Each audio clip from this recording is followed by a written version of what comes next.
De quoi manque-t-on le plus, Nicolas? De gaz, d'électricité, d'eau potable, de céréales? Non, je vais vous parler d'une pénurie dont on parle peu, qui n'est pas liée à la guerre, qui n'est pas liée au réchauffement climatique, qui n'est pas liée à la pandémie. Il s'agit de la pénurie de logements. Bonjour, c'est Nicolas de Immobilier Compagnie, bienvenue dans cette nouvelle émission. Et cette émission pour moi c'est la rentrée. Alors j'aime bien être transparent avec toi. L'émission de la semaine dernière qui était l'émission de la rentrée n'était pas ma rentrée parce que j'avais anticipé une semaine à l'avance. Donc en réalité on a une semaine de décalage quand tu écoutes ces émissions pour la simple et bonne raison, comme tu l'imagines, j'ai du travail et bien évidemment j'avais anticipé un petit peu la chose pour ne pas me retrouver tout simplement, dirais-je, le bec dans l'eau. Mais tu sais ce que c'est, pour toi aussi c'est la rentrée. Et donc j'espère que tu vas passer une excellente rentrée parce que c'est bien les vacances, c'est bien aussi la rentrée. C'est pas facile, on va pas parler de ça dans cette émission, tu l'imagines bien vu le titre, mais juste un point rapidement, c'est vrai que c'est toujours, je dirais, particulier de passer finalement d'une période pendant laquelle tu profites un peu de la vie, tu te détends, puis finalement tu es tellement détendu que tu veux pas te retendre, au moment où tu te dis, là ça y est, c'est le moment, il est temps que je me remette à travailler. Alors petite astuce rapide que je te donne et que je fais très régulièrement, en fait moi je triche sur mes dates. Alors je triche, c'est une façon de parler, je triche avec mon cerveau. Je me fixe une date de reprise, donc là c'était le 4 septembre. Et en fait, je commence à retravailler quelques jours avant. En fait, je fais une pré-rentrée pour finalement ne pas me prendre un mur. Et puis alors vraiment, je vais bossouiller comme je dis en rigolant. C'est-à-dire qu'il n'y a aucune pression, j'y vais quand je veux. Je me fixe des petits objectifs que j'essaye de tenir. Et je me laisse un délai pendant lequel je me réhabitue, donc une semaine avant et une semaine après, finalement à un rythme de travail. Comme ça, je suis pas, je le prends tranquille. C'est ma phase de réadaptation, donc j'ai des objectifs à mettre en place en me disant, tu as 15 jours pour que tel et tel truc se mette en place dans ta vie. Puis sous les 15 jours en général, c'est fait.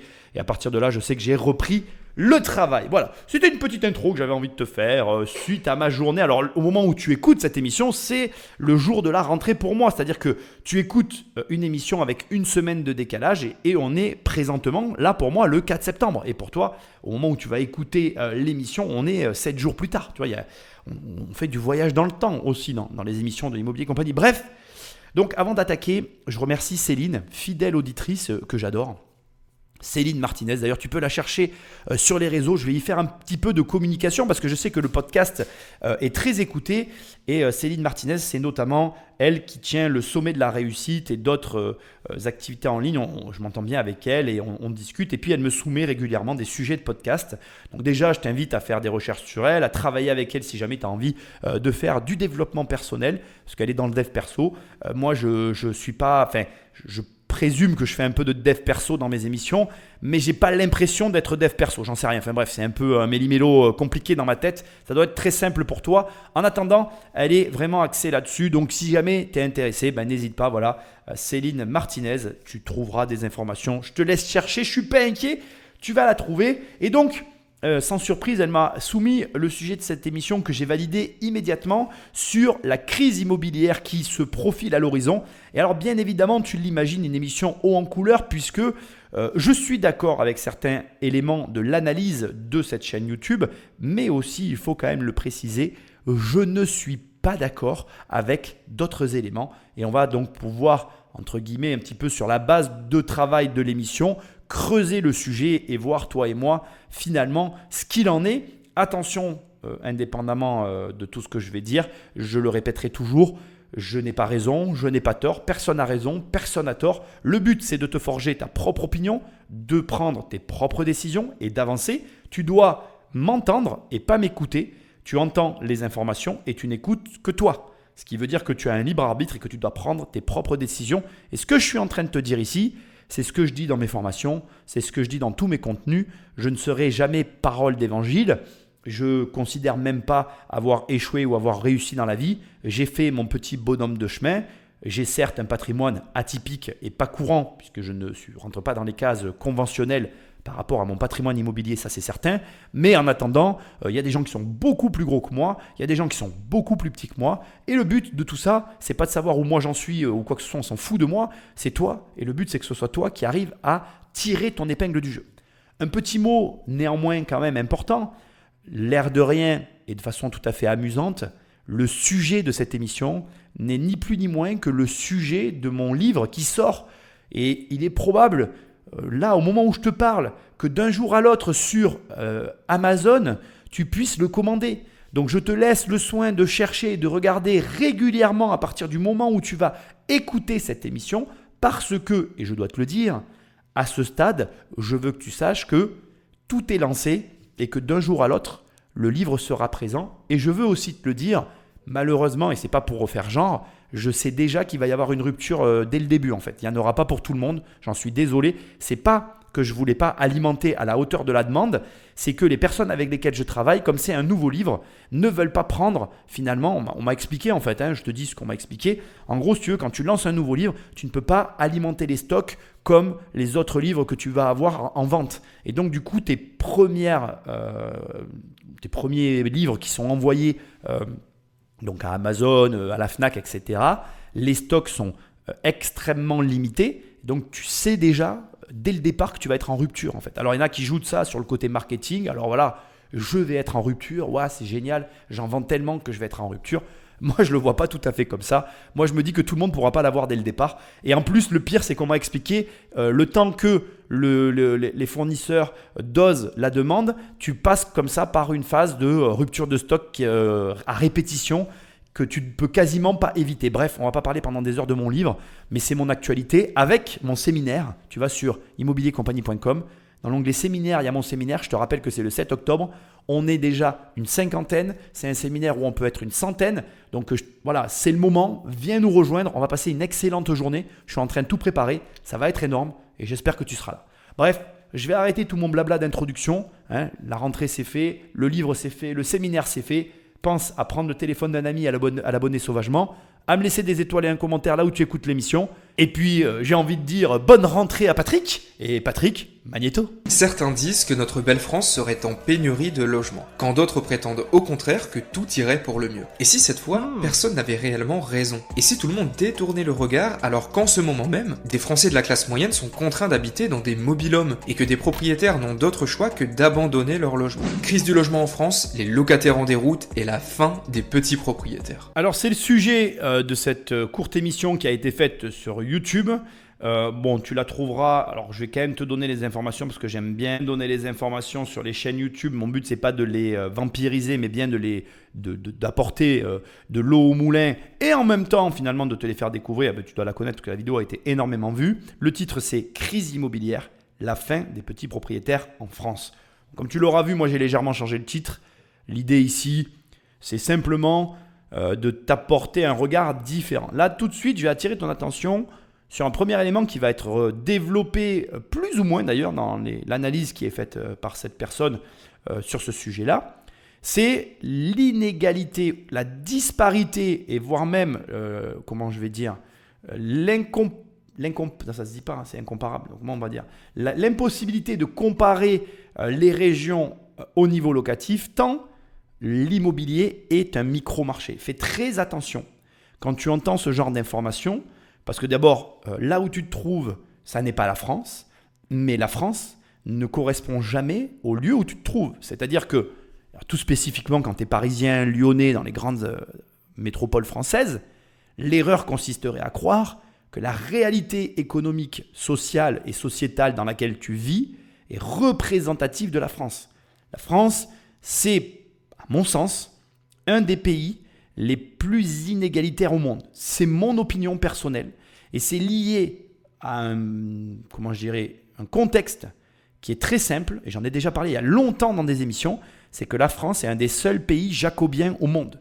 C'est quoi un pays jacobien? C'est un pays dans lequel la centralisation est relayée, centralisée, bon, ça fait répétition, mais bon bref, elle est concentrée en un seul endroit, Paris. Je veux dire, donc en France, si tu veux aller à Paris, d'où que tu te trouves, tu iras facilement.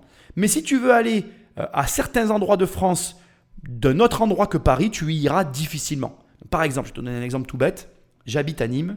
Si je veux aller à Biarritz, c'est une galère monumentale. Si je veux aller à Bordeaux, c'est une galère monumentale. Finalement, le chemin le plus simple pour aller à Bordeaux, mais qui est aussi le plus débile, c'est de faire Nîmes-Paris, Paris-Bordeaux. C'est d'une débilité sans nom, mais c'est comme ça. Et donc, si tu veux, on retrouve ce système jacobien dans toutes les strates de notre société. Je m'explique. Tu as des députés élus dans ta région, ils vont dépenser l'argent de tes impôts à Paris. Tu as une société dans ta région, tu as 80% de chances que le siège social soit à Paris. Alors, ça a un petit peu changé ces dernières années.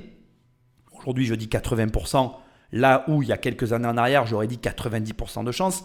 Paris est en train de se désengorger, mais la concentration du pouvoir, la concentration économique, la concentration de la population, bref, la concentration tout court, elle est portée sur Paris. Et donc, ça crée un déséquilibre dès le départ que l'on retrouve forcément ensuite sur finalement tout un tas d'autres éléments. Et ça nous amène donc à l'immobilier et où malheureusement, je suis obligé de te le rappeler, de te le préciser ici.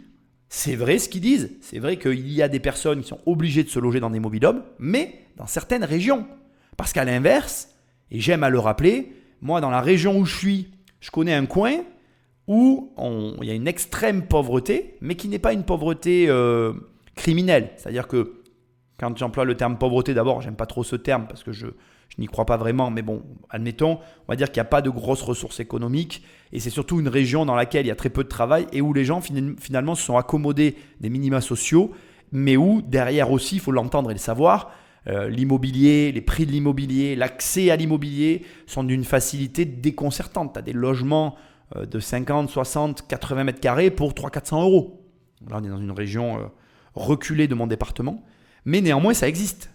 Et là, tu te dis, mais quoi ? Un 50 mètres carrés pour 380 euros ? Ben oui, ça existe. C'est le fin fond du Gard. Comme il y a des départements où ça n'existe plus du tout. Comme dans les Bouches-du-Rhône, tu vois, par exemple, qui est un département très riche de France, avec Nice, qui est très souvent cité dans les villes où il y a de grosses difficultés, où même dans l'arrière-pays niçois, les prix se sont envolés et ça n'a plus aucune cohérence avec la réalité. Et la France, c'est ça. C'est un pays d'inégalité profonde qui s'ignore et pour lesquels, quand on entend ce genre d'analyse, déjà, quand tu entends marché immobilier comme ça, crise, etc., ne prends pas les choses au pied de la lettre parce que la vérité, c'est que selon où tu habites, comme je te l'ai dit tout à l'heure, eh bien c'est vrai, mais c'est aussi complètement faux. Et malheureusement, l'immobilier, ou heureusement d'ailleurs, c'est très souvent des micro-marchés. Et ce qui est vrai pour une ville, j'en sais rien moi, X, ben, va être faux pour une ville Y qui va être à 10 km. Des fois, c'est ça. C'est-à-dire que tu vas avoir une réalité économique pour un village qui va être totalement différente du village à côté en fait, pour plein de raisons. Peu importe d'ailleurs. Ce qui est intéressant ici, c'est qu'il n'y a pas de vérité immobilière absolue. Et même s'il y a une tendance de marché général que je ne nie pas, il y a, dans cette tendance de marché général, eh bien, il va y avoir des exceptions, il va y avoir des tendances contre-marché, des tendances de marché. Et donc, on apprécie une généralité, on comprend ce qui se passe, mais on comprend aussi que ça n'est pas valable partout. Et donc, ici, donc, dans ce qui vient d'être dit, qu'est-ce qui m'intéresse et qui va être finalement le fil conducteur de l'émission ? C'est la fin des petits propriétaires. Eh bien, c'est parfait. Si c'est réellement vrai ce qu'il dit, si réellement il a raison, si vraiment c'est la fin des petits propriétaires, bien ne sois pas un petit propriétaire, sois un gros propriétaire. Et tu verras que dans cette émission, je vais te donner des notions de chiffres qui vont te permettre de te situer et qui vont aussi te permettre de te donner des objectifs que tu vas devoir atteindre pour effectivement ne pas subir en toutes circonstances les aléas de marché. Dernièrement, vous en avez sans doute entendu parler. Louer un logement en ville devient de plus en plus compliqué. 25% en un an à Paris, Lille ou Nice. Alors que dans le même temps, l'offre, elle, est en forte baisse. Moins 17% de logements à louer depuis l'année dernière, moins 46% si l'on remonte à 2019. Alors ceux qui trouvent un bien y restent, rendant l'accès encore plus difficile pour les autres. Partout, on vous dit que la demande de location a explosé à cause de la croissance de la population, de l'augmentation des divorces et des familles monoparentales, ou encore de la hausse drastique des personnes qui vivent seules en France. Tant de raisons qui feraient sonner du matin au soir le téléphone des agents immobiliers. 50 demandes de locataires, on a eu une trentaine de dossiers. Par rapport à l'année dernière, on a à peu près 2 fois plus de contacts. Du coup, il faudrait presque s'en remettre à la chance pour décrocher une location. Pourtant, la solution, les médias vous la répètent à longueur de journée. Il faut acheter son logement le plus rapidement possible. Mais là encore, ce n'est pas une mince affaire. Le volume de crédit immobilier accordé l'an passé a chuté de 40%. Le ministre de l'économie plaide pour un assouplissement des règles. On en discute avec le gouverneur de la Banque de France. C'est très important que tous nos compatriotes puissent avoir accès plus facilement au crédit immobilier. Ça devient de plus en plus difficile. Car comme vous le savez maintenant, les banques prêtent de moins en moins et les taux d'intérêt sont au plus haut depuis 10 ans. C'est simple, un crédit sur 2 serait actuellement refusé par les banques. La conséquence, beaucoup de Français sont contraints de reporter leur projet d'achat, ce qui vient ralentir le nombre de transactions annuelles dans le pays, qui va probablement et symboliquement chuter sous la barre du million. Mais si l'on y réfléchit bien, que vont faire la plupart des Français qui ont vu leur demande de crédit refusée ? Eh bien, pas besoin de chercher bien loin. Beaucoup d'entre eux seront forcés de rester locataires quelques années supplémentaires. Si l'on résume, la demande locative explose, mais les logements à louer ne suivent pas. Et l'accession à la propriété se complexifie. Bref, tout nous indique que le marché immobilier est dans la tourmente. Sauf qu'ici, on essaye de vous faire oublier quelque chose d'important. La France est l'un des pays d'Europe où le nombre de logements rapporté au nombre d'habitants est le plus élevé. Et pour tout vous dire, la France contient même plus de logements que de ménages. Comment se fait-il alors que même les classes moyennes ont du mal à se loger ? Et la question que tout le monde se pose ici, c'est où sont passés tous ces logements ? Parce qu'en y réfléchissant bien, on ne devrait pas parler ici d'une pénurie de logements, mais plutôt d'une pénurie d'offres locatives. Sauf que tout ça, ce n'est pas vraiment une bonne nouvelle. Alors, moi, ce que je crains, c'est la pénurie d'offres locatives, c'est certain. Oui. On va vers des choses qui sont assez dramatiques. Nous avons tiré la sonnette d'alarme. Dramatique, car ce qui est en train de se produire n'est que le résultat d'une crise sociale et économique qui balaye le pays. En fait, le fossé des inégalités ne cesse de se creuser en France, et les écarts de richesse n'ont jamais été aussi importants. Donc là, on va arrêter ici. Le passage est un peu long, j'en suis vraiment désolé. Ma réaction va être aussi un petit peu longue et je vais quand même le prévenir. Comme je te l'ai dit dès le départ, je ne suis pas en accord avec tout et je ne suis pas en désaccord avec tout. L'analyse est relativement pertinente et on pourrait s'en tenir à ça. Mais il manque des éléments. Premier élément qui est complètement passé à la trappe et qui a quand même son importance, le stock de logements à la vente. Ça, c'est un indicateur fondamental aussi. Tu as un stock de logements à la vente qui sont vacants. C'est-à-dire que quand on te dit mais où sont passés tous ces logements, mais tu as un nombre de logements qui sont vides pour la vente qui est existant. Tu as des gens aujourd'hui qui ont des logements vides qu'ils essayent de vendre à un prix qu'ils n'arrivent pas à vendre. Et le stock est en train de s'étendre, de s'agrandir. Pourquoi ? Parce qu'on est sur un marché baissier.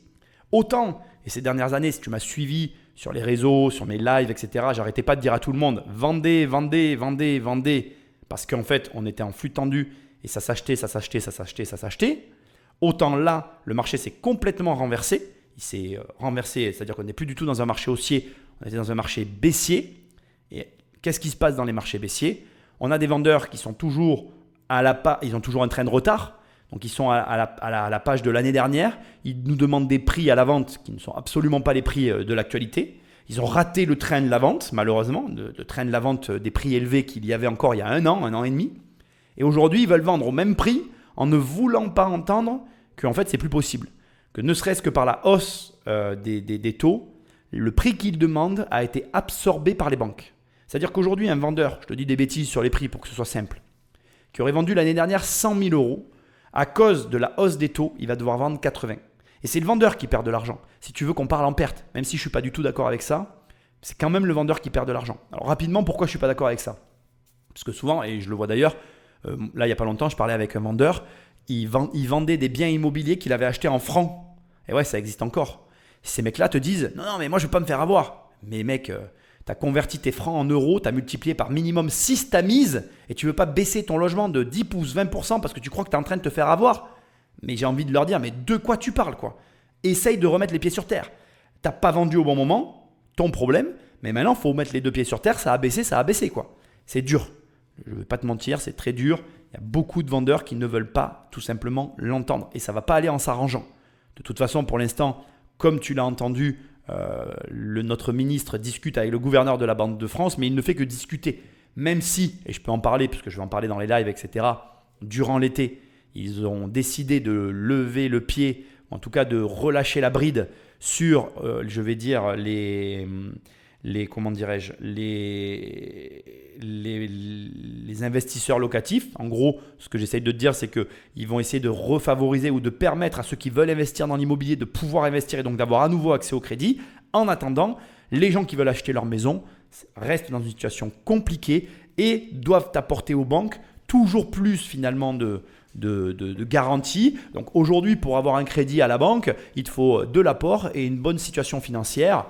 plutôt très bonne situation financière, là où il y a quelques années, toujours pareil, même je ne dirais qu'il y a 1 an et demi, finalement, avec très peu de ressources, tu arrivais à acheter, quoi.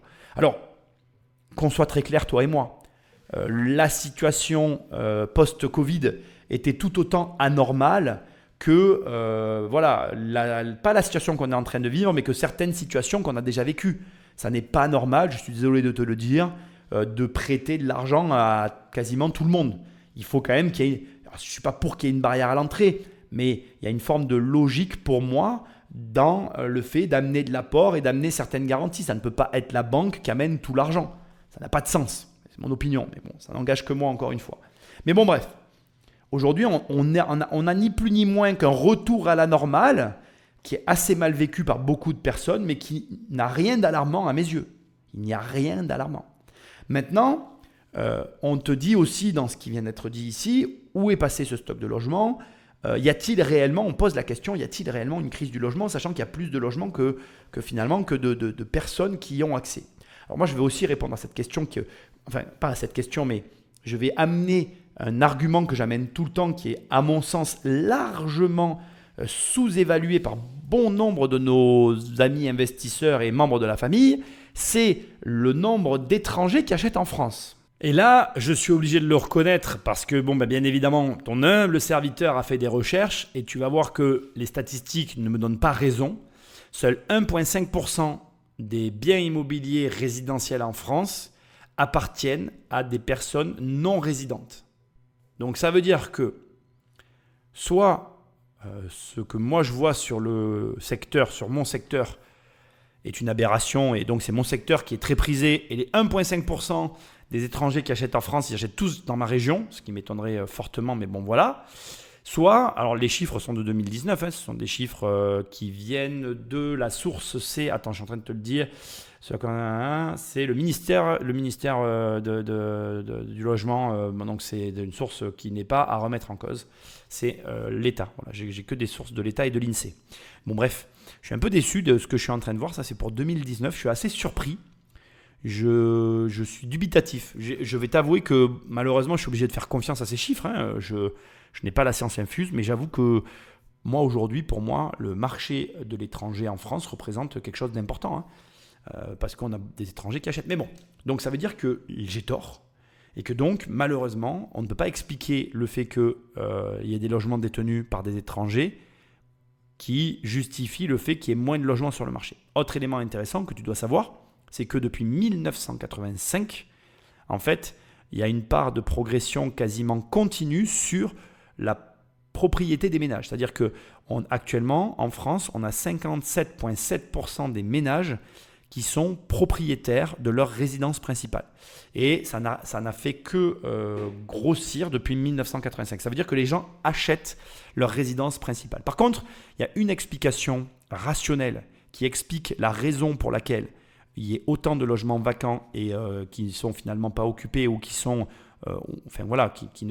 qui sont mal répartis, c'est qu'aujourd'hui, tu as 24% des ménages qui détiennent 70%, 68% pour être précis, des logements. Donc en gros, je suis sûr que si on creusait, tu as énormément de multipropriétaires comme moi qui détiennent une grosse part du parc immobilier. En fait, on est une petite partie de personnes qui détiennent une grosse partie du parc immobilier. Et finalement, les anomalies, c'est nous, quoi. C'est toi, c'est moi, c'est les investisseurs immobiliers. Alors, je veux quand même ici aussi te faire part d'une stratégie que je connais, que je n'utilise pas, mais je vais quand même pas te mentir, nous, on a des biens comme ça, qui s'appelle la réserve foncière. Et la réserve foncière, c'est quoi ? Ça consiste à acheter un bien et à le garder, et à ne rien faire avec, parce que tu as les moyens, parce que c'est de la réserve foncière, parce qu'il est positionné à un endroit où de toute façon, loué ou pas loué, il prend de la valeur tous les ans, et où finalement, à un moment donné, quand tu as besoin d'arbitrer, tu sais ce que tu arbitres, c'est ça. Et ça s'appelle de la réserve foncière, c'est une stratégie. Et donc, si tu veux, tu ne peux pas ignorer le fait qu'il y a des gens qui pratiquent ce genre de choses, des promoteurs, des personnes comme moi, des bailleurs, des gros bailleurs, des marchands de biens, qui font de la réserve foncière pour des opérations futures. Et ça vient aussi, perturber, c'est le bon terme, je pense, le marché local, parce que ça reste des micro-marchés, comme je l'ai précisé. Ça explique aussi pourquoi il y a des logements qui sont difficiles d'accès. Et du coup, ça m'amène sur un autre élément qui a été développé à un moment donné dans tout ce qu'on vient d'entendre et que je trouvais très intéressant, c'est la modification des structures familiales avec l'explosion des familles monoparentales et conjointement l'explosion des personnes vivant seules, qui est une réalité à laquelle on est confronté et qui, je veux quand même te le dire, est une des raisons pour lesquelles j'ai choisi l'immobilier. Moi, quand j'étais jeune, mon prof d'éco, va savoir pourquoi, m'avait exposé cet état de fait. J'avais fait un petit peu d'éco quand j'étais jeune. Et c'est vrai que moi, quand je m'étais lancé dans l'immobilier, j'étais parti de ce principe-là. J'étais parti du principe qu'on allait avoir de plus en plus de monde, qu'il fallait loger ces gens-là, mais que conjointement, l'augmentation de la population avec la modification des structures familiales allait générer une pression sur l'immobilier. Alors, à ce stade, la pression, elle est toujours là et je suis obligé de la reconnaître puisque moi-même, j'y suis confronté avec les logements qu'on possède et quand je vois la vitesse à laquelle on loue et la facilité avec laquelle on loue. Mais je suis aussi obligé de te le dire, dans ce qui vient d'être dit, il n'y a pas, ni dans ce que moi j'amène, ni dans ce qui a été dit, d'explication rationnelle au fait qu'on ait finalement un parc de logements qui s'avère être suffisant pour la population, alors qu'on se retrouve avec une carence de population. Alors après, il y a des éléments, on va dire, qui peuvent aussi justifier de ça, c'est, je dirais, l'inégalité des régions. Par exemple, moi j'habite dans une région en démographie positive. Toutes les semaines, on a des personnes qui viennent s'installer chez nous. Et tu as des régions de France où toutes les semaines, il y a des gens qui se vident. Et comme ces statistiques sont faites sur une globalité, je pense qu'il y a aussi ce phénomène que l'on occulte et qui est important, qui consisterait à dire que pour une région qui gagne des habitants, tu as forcément une région qui perd des habitants. Et donc pour une région qui perd des habitants, tu as des logements qui sont inutilisables et inutilisés et qui viennent garnir le rang des logements inutilisés, mais qui aussi génèrent leur lot de problèmes parce que les maisons, et c'est le principe de l'immobilier, tu ne peux pas les déplacer. Et comme tu ne peux pas les déplacer, eh bien, ça crée une disparité, c'est-à-dire que tu vas avoir des régions comme la mienne où on est en carence de logements tout le temps, et d'autres régions, je pense à des régions plus éloignées, où là, à l'inverse, personne ne veut aller vivre parce qu'il n'y a rien à faire. Donc voilà, ce déséquilibre vient aussi alimenter le problème auquel on est confronté, et ça crée des problèmes de structure de marché comme on est en train de le voir et de l'analyser ici. Alors, ça veut dire quoi pour toi concrètement? Ça veut dire que tu dois connaître ta région. Tu vois, regarde là déjà, moi je t'ai tout de suite dit, ma région elle est en démographie positive. Et tu ne dois pas avoir de problème. Je ne veux pas que tu crois que j'investis dans ma ville. Je n'investis pas autour de chez moi. J'investis dans des endroits très précis, par rapport à des structures de marché très précises. Et de la même manière, je vais aussi te le préciser, tu as des villages qui sont en démographie négative, dans lesquels tu vas investir et dans lesquels tu vas proposer des biens qui sont à contre-courant et pour lesquels tu vas finalement louer très facilement alors que le marché n'est pas porteur pour les autres. Parce que tu as analysé ton marché, tu sais quoi proposer et du coup, ça fonctionne. Encore une fois, le malheur de ce genre d'analyse, c'est qu'elles sont totalement vraies, mais aussi, et paradoxalement, en même temps, totalement fausses. C'est pas parce que tu vas, avoir une réalité économique sur la région ou sur le village dans lequel tu te situes que tu ne peux pas gagner d'argent. On va dire que ta réalité économique, elle est négative, eh bien, tu peux quand même gagner de l'argent. Moi, j'aime toujours le rappeler, mais dis-toi que pendant la Seconde Guerre mondiale, il y a des gens qui ont fait fortune. Et pourtant, c'était la guerre. Et pourtant, c'était absolument pas le moment de faire des affaires. À des moments pendant la guerre, tu avais autre chose à faire qu'à t'occuper de tes affaires. Tu avais, par exemple, ne serait-ce que survivre. Et pour autant, il y a des personnes qui, malgré qu'elles s'occupaient de survivre, elles se sont aussi occupées, affairées en tout cas, à faire du business. Et elles ont gagné de l'argent. Donc, ce que j'essaie de te dire, c'est que c'est jamais le plus mauvais moment. C'est jamais le meilleur moment. C'est, on va dire, tout le temps l'occasion de saisir des opportunités. Et la vérité, c'est est-ce que tu es en capacité de les voir ou pas? Est-ce que ton esprit d'analyse voit ces opportunités ou alors est-ce qu'il passe à côté sans les voir? Et ça, c'est ton travail quotidien qui va te permettre de t'ouvrir à ça. Et encore une fois, comme ça s'est dit dans cette émission, c'est vrai, il y a une crise du logement. Mais je te le dis, il y a des gens qui, pendant cette crise, vont se gaver. Et d'autres vont la subir. Choisis ton camp. Et pour choisir, ce n'est pas un choix, c'est une action. Pose des actions pour choisir le camp de ceux qui vont gagner de l'argent.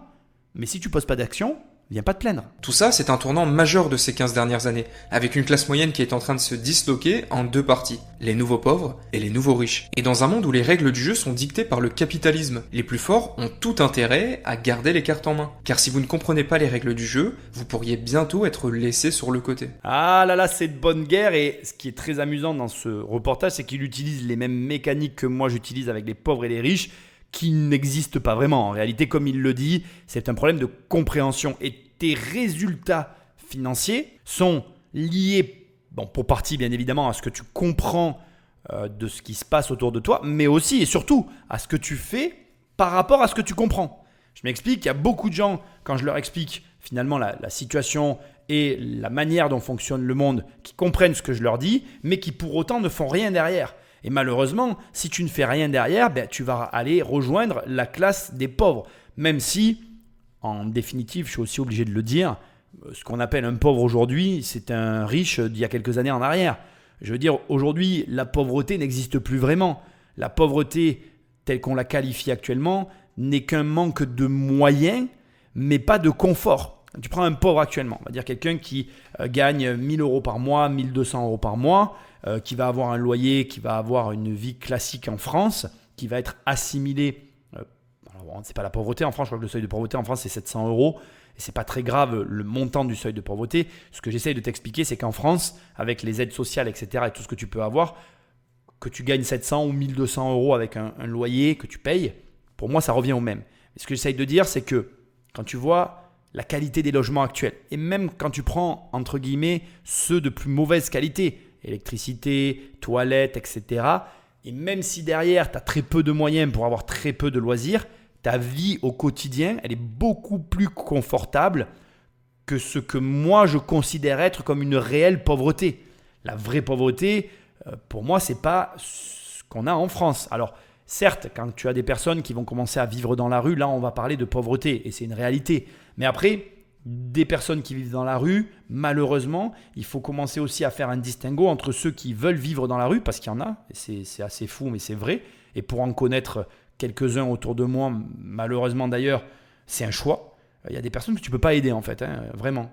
Même si on les aide, il y a des gens, tu les aides et ça ne change rien de les aider, parce qu'ils ne veulent pas être aidés. Ils font le choix d'une vie atypique, et c'est très compliqué. C'est une minorité, c'est vrai, mais je veux quand même le remettre l'église au centre du village. Et après, il y a la réelle pauvreté, celle dont on parle très peu finalement, des personnes qui là réellement, je pense pour diverses raisons d'ailleurs, ne se réinsèrent pas et vivent vraiment dans la pauvreté. Mais la pauvreté, alors elle n'est pas définie ici, mais la pauvreté dont il parle, je pense, en tout cas de ce que moi je comprends, n'est pas la pauvreté que personnellement je définis comme étant de la pauvreté.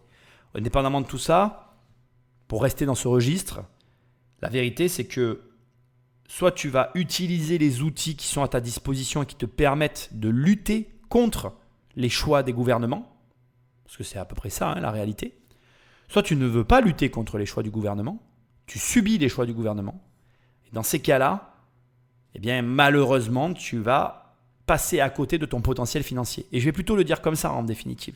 Le vrai problème aujourd'hui, quand on parle d'un appauvrissement et d'une disparition de la classe moyenne, très souvent, les personnes que je qualifierais comme étant des personnes de classe moyenne, mais qui passent à côté de ce que moi j'appelle leur potentiel financier, sont des personnes qui finalement, en passant à côté de leur potentiel financier, bien, se gâchent la vie, et c'est très souvent lié à des croyances limitantes et malheureusement aussi à des refus de mener certaines actions qui auraient pu générer dans leur quotidien finalement une vie totalement différente. Et ça, alors de quoi je parle? Parce que tu es peut-être en train de te dire, attends, tu tournes autour du pot, dis-moi de quoi tu es en train de parler. La dette. Il y a beaucoup de gens qui refusent de s'endetter, qui refusent d'avoir des crédits, parce que pour eux, ça n'est pas acceptable pour diverses raisons que je respecte. Seulement, ils ne comprennent pas que peu importe les raisons, leur comportement s'oppose au comportement de l'État. Et dès l'instant, et je suis désolé de te le dire, mais réfléchis-y, si tu refuses de t'endetter, mais que ton État s'endette, est-ce que tu n'es réellement pas endetté? Est-ce que réellement tu n'as pas de dette? Ça n'a aucun sens. Et peu importe ce que tu vas me dire, oui, je ne peux pas pour telle ou telle raison, peu importe la raison. Dans la mesure où tu vis dans un pays qui est endetté, je suis désolé de te le dire, tu es endetté. Et donc, la seule question que tu as à te poser, c'est comment toi tu fais pour te protéger de ça. Et je te pose la question, qu'est-ce que tu fais pour te protéger de ça? Et si tu veux une réponse plus profonde, réfléchie et, je vais dire, technique, eh bien, tu prends mon livre, Survivre à une crise financière. C'est le sujet du livre. C'est le sujet du livre. Et c'est hyper intéressant. Donc là, si tu veux, je suis d'accord avec lui. Comprendra qui pourra, mais derrière, comprendre ne suffit pas. Il faut aussi agir. Et là, malheureusement, je peux te l'expliquer tant que j'ai envie. Et tu peux le comprendre tant que tu as envie. Si tu fais rien, tu vas toujours subir. Pour illustrer tout ça, il suffit de jeter un œil sur ce petit ratio. Dans les années 60, la part du logement dans le budget des Français était de 9% en moyenne. Aujourd'hui, elle est de 23% et atteint même les 46% pour les primo-accédants, soit presque la moitié de leur budget. Et c'est bien pour ça qu'on retrouve en 2023 des Français qui n'ont d'autre choix que d'habiter dans un mobil-home. André et Bénédicte ont cherché une maison pendant 2 ans, en vain. Alors cette coiffeuse et cet ancien cheminot ont opté pour ce bungalow haut de gamme. Alors moi j'ai un problème, mais alors un énorme problème, c'est que je n'accepte pas ce genre de mécanique. Mais c'est un refus total de mon cerveau quoi. Donc là au calme, t'as un mec qui est en train de comparer des ratios de 1960 avec aujourd'hui.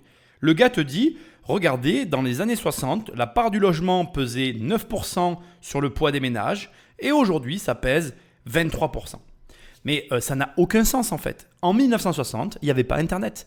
En 1960, les télés coûtaient un bras et demi et aujourd'hui, une télé, ça vaut plus rien. Et on pourrait faire tout un tas de parallèles comme ça qui n'ont aucun rapport les uns avec les autres et trouver tous les avantages qu'il y avait à vivre en 1960, mais aussi tous les inconvénients qu'il y avait à vivre en 1960. Et inversement, il y a plein d'avantages à vivre à l'époque actuelle et il y a plein d'inconvénients à vivre à l'époque actuelle. Alors moi, je ne suis pas là pour te dire laquelle des deux époques est la mieux. Je m'en fous en fait. Il y en a qui préféraient 1960, il y en a qui préfèrent aujourd'hui, il y en a qui sont très malheureux aujourd'hui, qui ne comprennent pas l'époque dans laquelle on vit, et il y en a qui sont très heureux aujourd'hui. Regarde, je vais te donner juste un exemple. Moi, quand je suis né, dans les années 80-90, j'aimais bien regarder la télé. Mais c'était pourri, voilà, je n'ai pas de honte à le dire.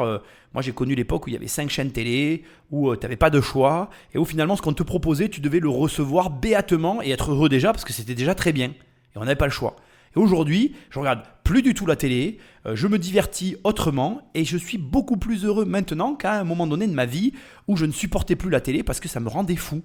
Et donc, si tu veux, la vie, c'est ça en fait. C'est une succession d'événements et de choses qui se passent, que l'on peut prendre du bon ou du mauvais côté. Alors bien évidemment, ça n'exclut pas la réalité qui fait que ce couple n'arrive pas à se loger et qui vit dans un bungalow de luxe. Bon ben voilà, je l'entends, je le comprends et surtout, je ne le nie pas. Maintenant, c'est un peu facile comme raccourci de prendre un couple dont on ne connaît pas les contraintes qui les ont conduits à prendre ce fameux bungalow. On vit dans une époque où il n'a jamais été aussi simple de déménager. Il n'a jamais été aussi facile de prendre des informations pour s'installer dans des pays étrangers, s'installer dans des villes lointaines. Tu peux trouver des emplois avant d'y aller. Donc à l'époque à laquelle on vit, les seules personnes qui n'arrivent pas finalement, et je suis désolé de parler comme je parle, mais qui n'arrivent pas à s'adapter, ce sont les personnes qui précisément veulent vivre comme en 1960, c'est-à-dire globalement le schéma il est simple, je prends un boulot, je garde le boulot du début jusqu'à la fin de notre vie. Voilà, c'est ça. Voilà, c'est ce schéma-là, le schéma des années 60. Nos parents, ils prenaient un travail, ils avaient le même travail du début jusqu'à la fin de leur vie. Bon, c'est con, c'est plus possible. Voilà, c'est comme ça. Après, on pourrait philosopher là-dessus pendant des heures. Je suis désolé si c'est moi qui te l'apprends. Je suis très heureux si, comme moi, tu trouves que c'est une chance. Maintenant, si t'es pas content, voilà, débrouille-toi avec ça, quoi. Voilà, j'ai rien d'autre à te dire. Bref, peut-être que ce couple-là ne veulent pas changer d'emploi, n'acceptent pas le fait qu'ils doivent se déplacer, que l'époque à laquelle on vit maintenant, elle est comme ça. Et dans ces cas-là, effectivement, pour ces gens-là, c'est très dur. Et j'en suis désolé. Tout le monde devrait pouvoir trouver chaussure à son pied. Je ne le remets pas en cause. Mais pour prendre plaisir quand on joue à un jeu, le mieux, c'est de jouer selon les règles du jeu. Les règles du jeu, elles ont changé. Si elles ne te conviennent pas, eh bien, change. Voilà, c'est tout. Et comme aujourd'hui, ça n'a jamais été aussi facile de se déplacer, de changer de pays, de faire tout ce que tu as envie, il y a plein de gens qui se barrent et qui sont très heureux, souvent plus heureux qu'en France d'ailleurs. Et je vais te dire de toi à moi, à mon avis, c'est pas très compliqué. La France, elle a des avantages, elle a des inconvénients. Moi, je m'en suis jamais caché. J'ai toujours dit que voilà, la France, c'était une opportunité financière. Saisis-la ou ne la saisis pas, c'est ton problème. Moi, je pense que financièrement, tu dois saisir l'opportunité que représente la France. Après, et je suis aussi le premier à le dire, Il y a des opportunités partout et libre à toi de les saisir. Maintenant, je n'aime pas ces raccourcis et ces comparaisons hasardeuses parce que la comparaison est hasardeuse. Et heureusement, je suis désolé de te le dire, heureusement que le poids de l'immobilier pèse plus lourd en 2023 qu'en 1960. Ça veut dire que l'on a évolué et que l'on s'est enrichi. L'indicateur inverse, et c'est ça qui est intéressant, si en 2023, le poids de l'immobilier pesait pour 23% dans la part des ménages et qu'aujourd'hui ça peserait 9%, ça voudrait dire qu'on s'est appauvri. Et dans ces cas-là, est-ce que ça serait préférable ? Je ne suis pas certain. Alors maintenant, c'est vrai qu'il faut plus d'argent qu'en 1960 pour vivre. Oui, c'est vrai qu'il faut plus travailler. Mais est-ce que ça aussi, c'est une mauvaise valeur ? Je ne suis pas non plus certain. Alors au final, est-ce qu'on a un problème ? Je crois pas. Alors que dans le même temps, 5% des plus riches détiendraient plus d'un tiers du patrimoine. Bon, pour compenser cet écart grandissant entre les classes, le pays a longtemps construit encore et toujours plus de logements. Mais avec l'inflation record que nous subissons, le marché de la construction se retrouve pris à la gorge. Alors là, je n'aime pas du tout la mécanique qui est utilisée et je ne sais pas si c'est volontaire ou involontaire, mais la légère confusion générée par la remarque. Alors je m'explique. D'abord, on commence en nous disant 5% de la population détient quasiment 70% du parc immobilier français. Question que j'ai à te poser pour toi et que tu devrais te poser, c'est comment faire pour faire partie de ces fameux 5%. Alors il y a des années de ça, j'avais vu un chiffre, c'est qu'à partir de 3, 4 ou 5 appartements dans ces eaux-là, tu fais déjà partie des 10% les plus riches de France en fait. Donc déjà tu sais que si tu as plus de 3 appartes, tu fais partie des riches, quoi. Voilà. Moi, on pourrait en parler des heures. 3 appartes, c'est pas énorme. 3 appartements à Paris, c'est pas tout à fait pareil que 3 appartements en province. On pourrait philosopher sur ce sujet-là pendant des heures. Je ne crois pas que ce soit réellement le cœur du sujet. Je pense que le cœur du sujet, c'est plus malheureusement la suite. C'est que soi-disant, l'État aurait donc construit des logements pour compenser cet écart grandissant. Sauf que voilà, précisément, là, il y a une confusion pour moi que je suis obligé en tout cas de préciser. Je pense qu'il y a un manque de précision dans les propos. À savoir que d'un côté, tu as l'État qui construit des HLM et de l'autre côté, tu as des promoteurs. Et là, il y avait après, je l'ai coupé, tu ne l'auras pas dans cette émission, mais je t'invite à écouter la vidéo originelle. Tu as un promoteur qui explique que les permis sont durs à obtenir et que l'augmentation des prix fait qu'ils sont pris à la gorge. Ce qui n'est pas non plus vrai, mais on va en parler dans un instant. Donc, d'un côté, on a les promoteurs, de l'autre côté, on a l'État. Les promoteurs, je ne sais pas si tu es au courant, mais ils ont une obligation depuis quelques années, lorsqu'ils construisent un programme neuf, d'inclure dans le programme neuf des logements sociaux. Ça veut dire que demain, un promoteur voudrait faire un immeuble que pour les riches, il ne pourrait pas le faire. Il aurait l'obligation de livrer des logements sociaux pour compenser le déficit, le manque de construction de logements sociaux. Donc déjà, le commerce, la liberté de commercer est atteinte en immobilier, dans la promotion immobilière, par la situation actuelle de l'immobilier et des lois et des contraintes qu'impose la France aux promoteurs. Mais d'un autre côté, et c'est là où ça devient intéressant, c'est qu'on a l'État qui construit des logements, et là on a des logements exclusivement sociaux, et je mets de l'argent sur la table, tu prends un grand nombre de personnes qui vivent dans des HLM, tu les assois devant toi et tu leur dis voilà, si demain tu avais les moyens de te loger où tu veux, mais alors où tu veux, est-ce que tu vivrais dans le logement que tu vis actuellement en France ? Et c'est ma conviction personnelle, je peux me tromper, mais je pense que énormément de personnes te répondraient eh bien non, je ne vivrai pas dans le logement HLM où je suis, je vivrai dans une maison, je vivrai à tel endroit, etc. etc.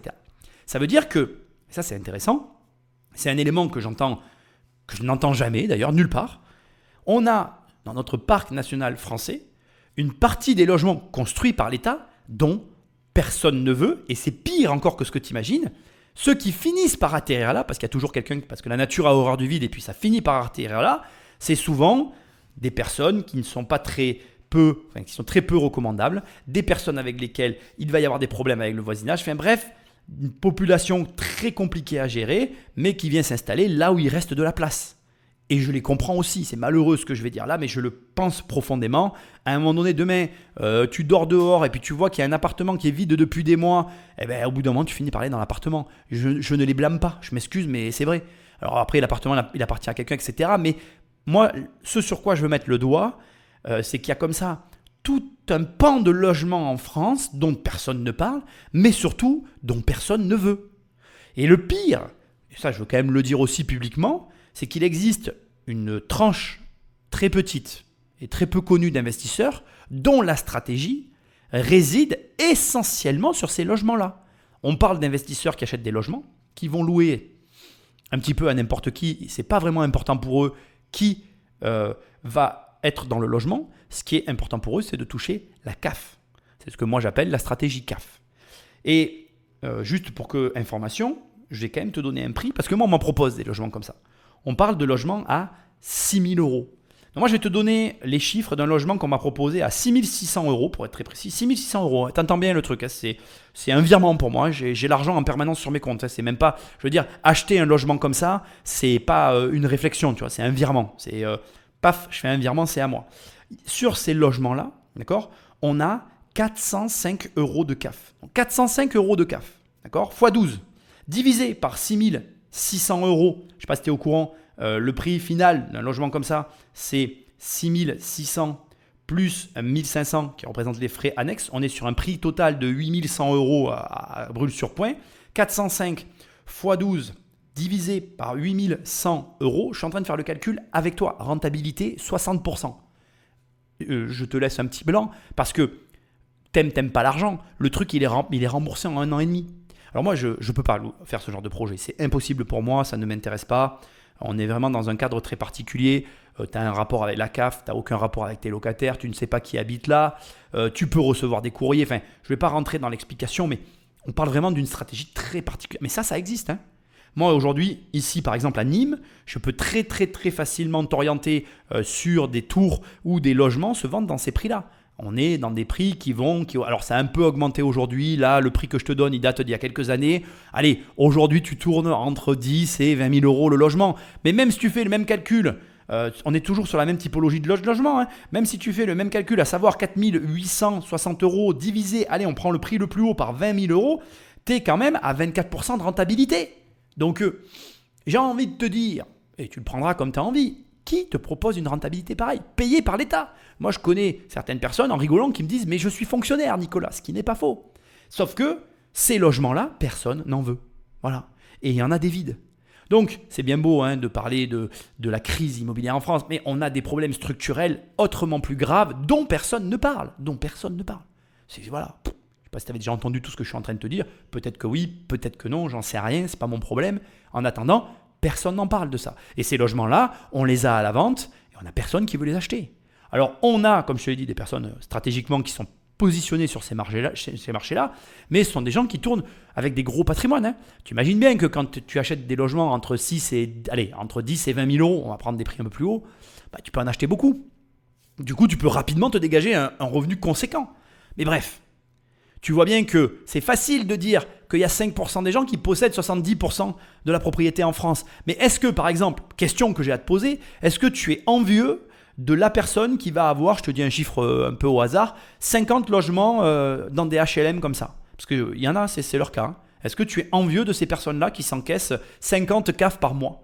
Alors, il y en a qui vont me dire oui, il y en a qui vont me dire non, j'en sais rien. Moi, je vais te donner mon opinion personnelle. Je n'ai absolument pas envie, mais d'aucune manière que ce soit, de travailler de cette manière-là. Tu peux me donner les 50 apparts, je ne les veux pas, ça ne m'intéresse pas. Même pas l'argent que ça génère, tu vois, ne m'intéresse. Parce que, voilà, derrière, ça, c'est assorti de problématiques qui vont avec. Tu traites avec l'État. Tu dois remplir des papiers. Enfin, c'est un truc, c'est sans fin, quoi. Vaut mieux que ton truc il soit en gestion. Et encore faut-il que tu trouves quelqu'un qui veuille te les gérer. Bref. Je trouve que cette mécanique-là, elle est un peu facile. J'entends et je suis d'accord qu'il y a une inégalité. Maintenant, l'inégalité, elle n'est pas due à un héritage, elle est due à un choix. Et les gens qui se constituent des patrimoines, dont moi je fais partie, ont décidé de se le constituer. Donc la seule question que tu as à te poser et que je n'ai de cesse de te poser au travers de cette émission, c'est comment faire pour faire partie des 5%? Et donc du coup, qu'est-ce que je fais là maintenant tout de suite pour m'engager sur la construction d'un gros patrimoine? Pour ne plus finalement avoir les problèmes qui vont être évoqués dans cette émission. Patrick Magnéto. Alors ici, on parle bien des gros promoteurs immobiliers, mais aussi de la construction de maisons individuelles qui ont chuté de 38% entre 2021 et 2022, ou encore des logements sociaux dont la construction a drastiquement baissé. Et tout ça, ça déclenche des débats musclés et houleux jusqu'à l'hémicycle même du Sénat. Rarement on a connu des chiffres aussi dramatiques. Des faillites en cascade sont annoncées dans la promotion, et on est pour la 3e année consécutive en dessous des 100 000 logements sociaux. Si vous rapportez le nombre de constructions neuves à la population, au nombre de ménages français, c'est le plus bas chiffre que nous allons connaître depuis 1951. Ça avait donné l'appel de l'abbé Pierre, monsieur le ministre. Vous sous-estimez le problème parce que vous êtes confronté à des objectifs stratégiques contradictoires. Il est grand temps que le gouvernement se réveille. Sur les logements sociaux, il faut savoir que l'INSEE estime à 11 millions le nombre de Français qui y habitent, et plus de 2 millions de personnes qui seraient sur liste d'attente. En fait, c'est presque un Français sur 6 qui se retrouve dans un logement social. Mais comme on l'a vu, ce problème touche aussi les logements du parc privé, car même des personnes avec une meilleure situation financière ont du mal à se loger. Alors moi j'aurais aimé, en tout cas j'ai attendu de voir se présenter à moi l'argument phare de ce qui aurait dû être précisé ici, c'est que la victime est à la fois le bourreau de la situation dans laquelle il se trouve. C'est-à-dire que si actuellement les promoteurs souffrent, c'est parce que, et ce n'est pas précisé dans cette analyse, nos très chers et tendres hommes politiques ont décidé, entre autres, qu'il n'y aurait plus de loi de défiscalisation, ce qui n'était pas arrivé dans notre pays depuis des années. Mais ce qui n'est pas non plus précisé ici, c'est la volonté du gouvernement. Et je trouve que c'est quand même assez dommage, dans une analyse qui est, pour ainsi dire, pas complètement mauvaise, voire plutôt bonne, d'omettre l'essentiel qui consiste à dire que, à mon humble avis, le gouvernement est en train d'anticiper une crise bien plus grave qui va nous arriver et nous tomber sur le coin de la figure dans les prochaines années. Et surtout, ils anticipent aussi cette crise d'une façon qui n'est peut-être pas complètement inintelligente, à savoir par la rénovation d'un parc immobilier existant. Alors je t'explique et je te laisserai réfléchir à ça. Je ne dis pas que j'ai raison. Je te partage ici une intuition que je pressens de plus en plus et qui, je pense, va nous péter à la figure.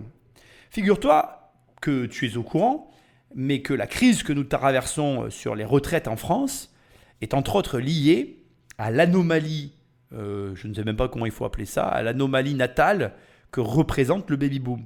Alors le baby-boom, si tu ne sais pas ce que c'est une explosion des naissances après la Seconde Guerre mondiale qui représente, qui s'incarne, qui se matérialise par la génération de nos parents et qui ont généré derrière l'embellie économique que l'on a connue dans les 30 Glorieuses, etc., avec la consommation et tout ce qui s'en est suivi. Alors, ce que je suis en train de dire est un énorme raccourci, et si un économiste m'écoute, il va s'arracher les cheveux.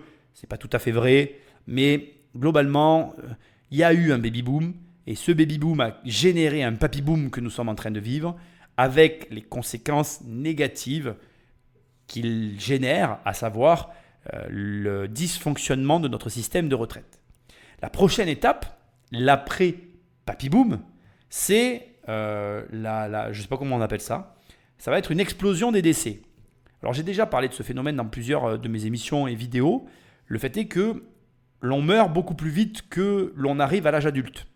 C'est-à-dire qu'aujourd'hui, l'indicateur des naissances nous indique finalement la santé d'un pays, mais le fait qu'il y ait des naissances ne fait pas qu'il y ait des ménages. Ce que j'essaie de te dire, c'est qu'entre le moment où tu nais et le moment où tu as 18 ans et où le moment où tu commences à consommer et où tu deviens un agent économique, entre guillemets, rentable pour le pays, eh bien, il s'écoule un temps relativement long. Or, et prends-le en considération, la mort, elle, est beaucoup plus rapide. Hier, tu étais un agent économique et tu avais ta retraite et tu dépensais de l'argent. Demain, tu es mort et tu représentes une perte pour le pays.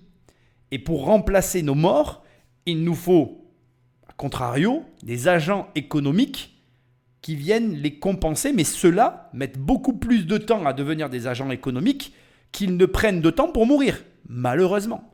Ce qui veut dire que, et il faut quand même le savoir, on s'engouffre doucement mais sûrement vers une crise du logement qui sera générée de manière mécanique par ce phénomène. Il va arriver un moment où, sur une tranche de 10 ans, la génération du baby-boom va disparaître.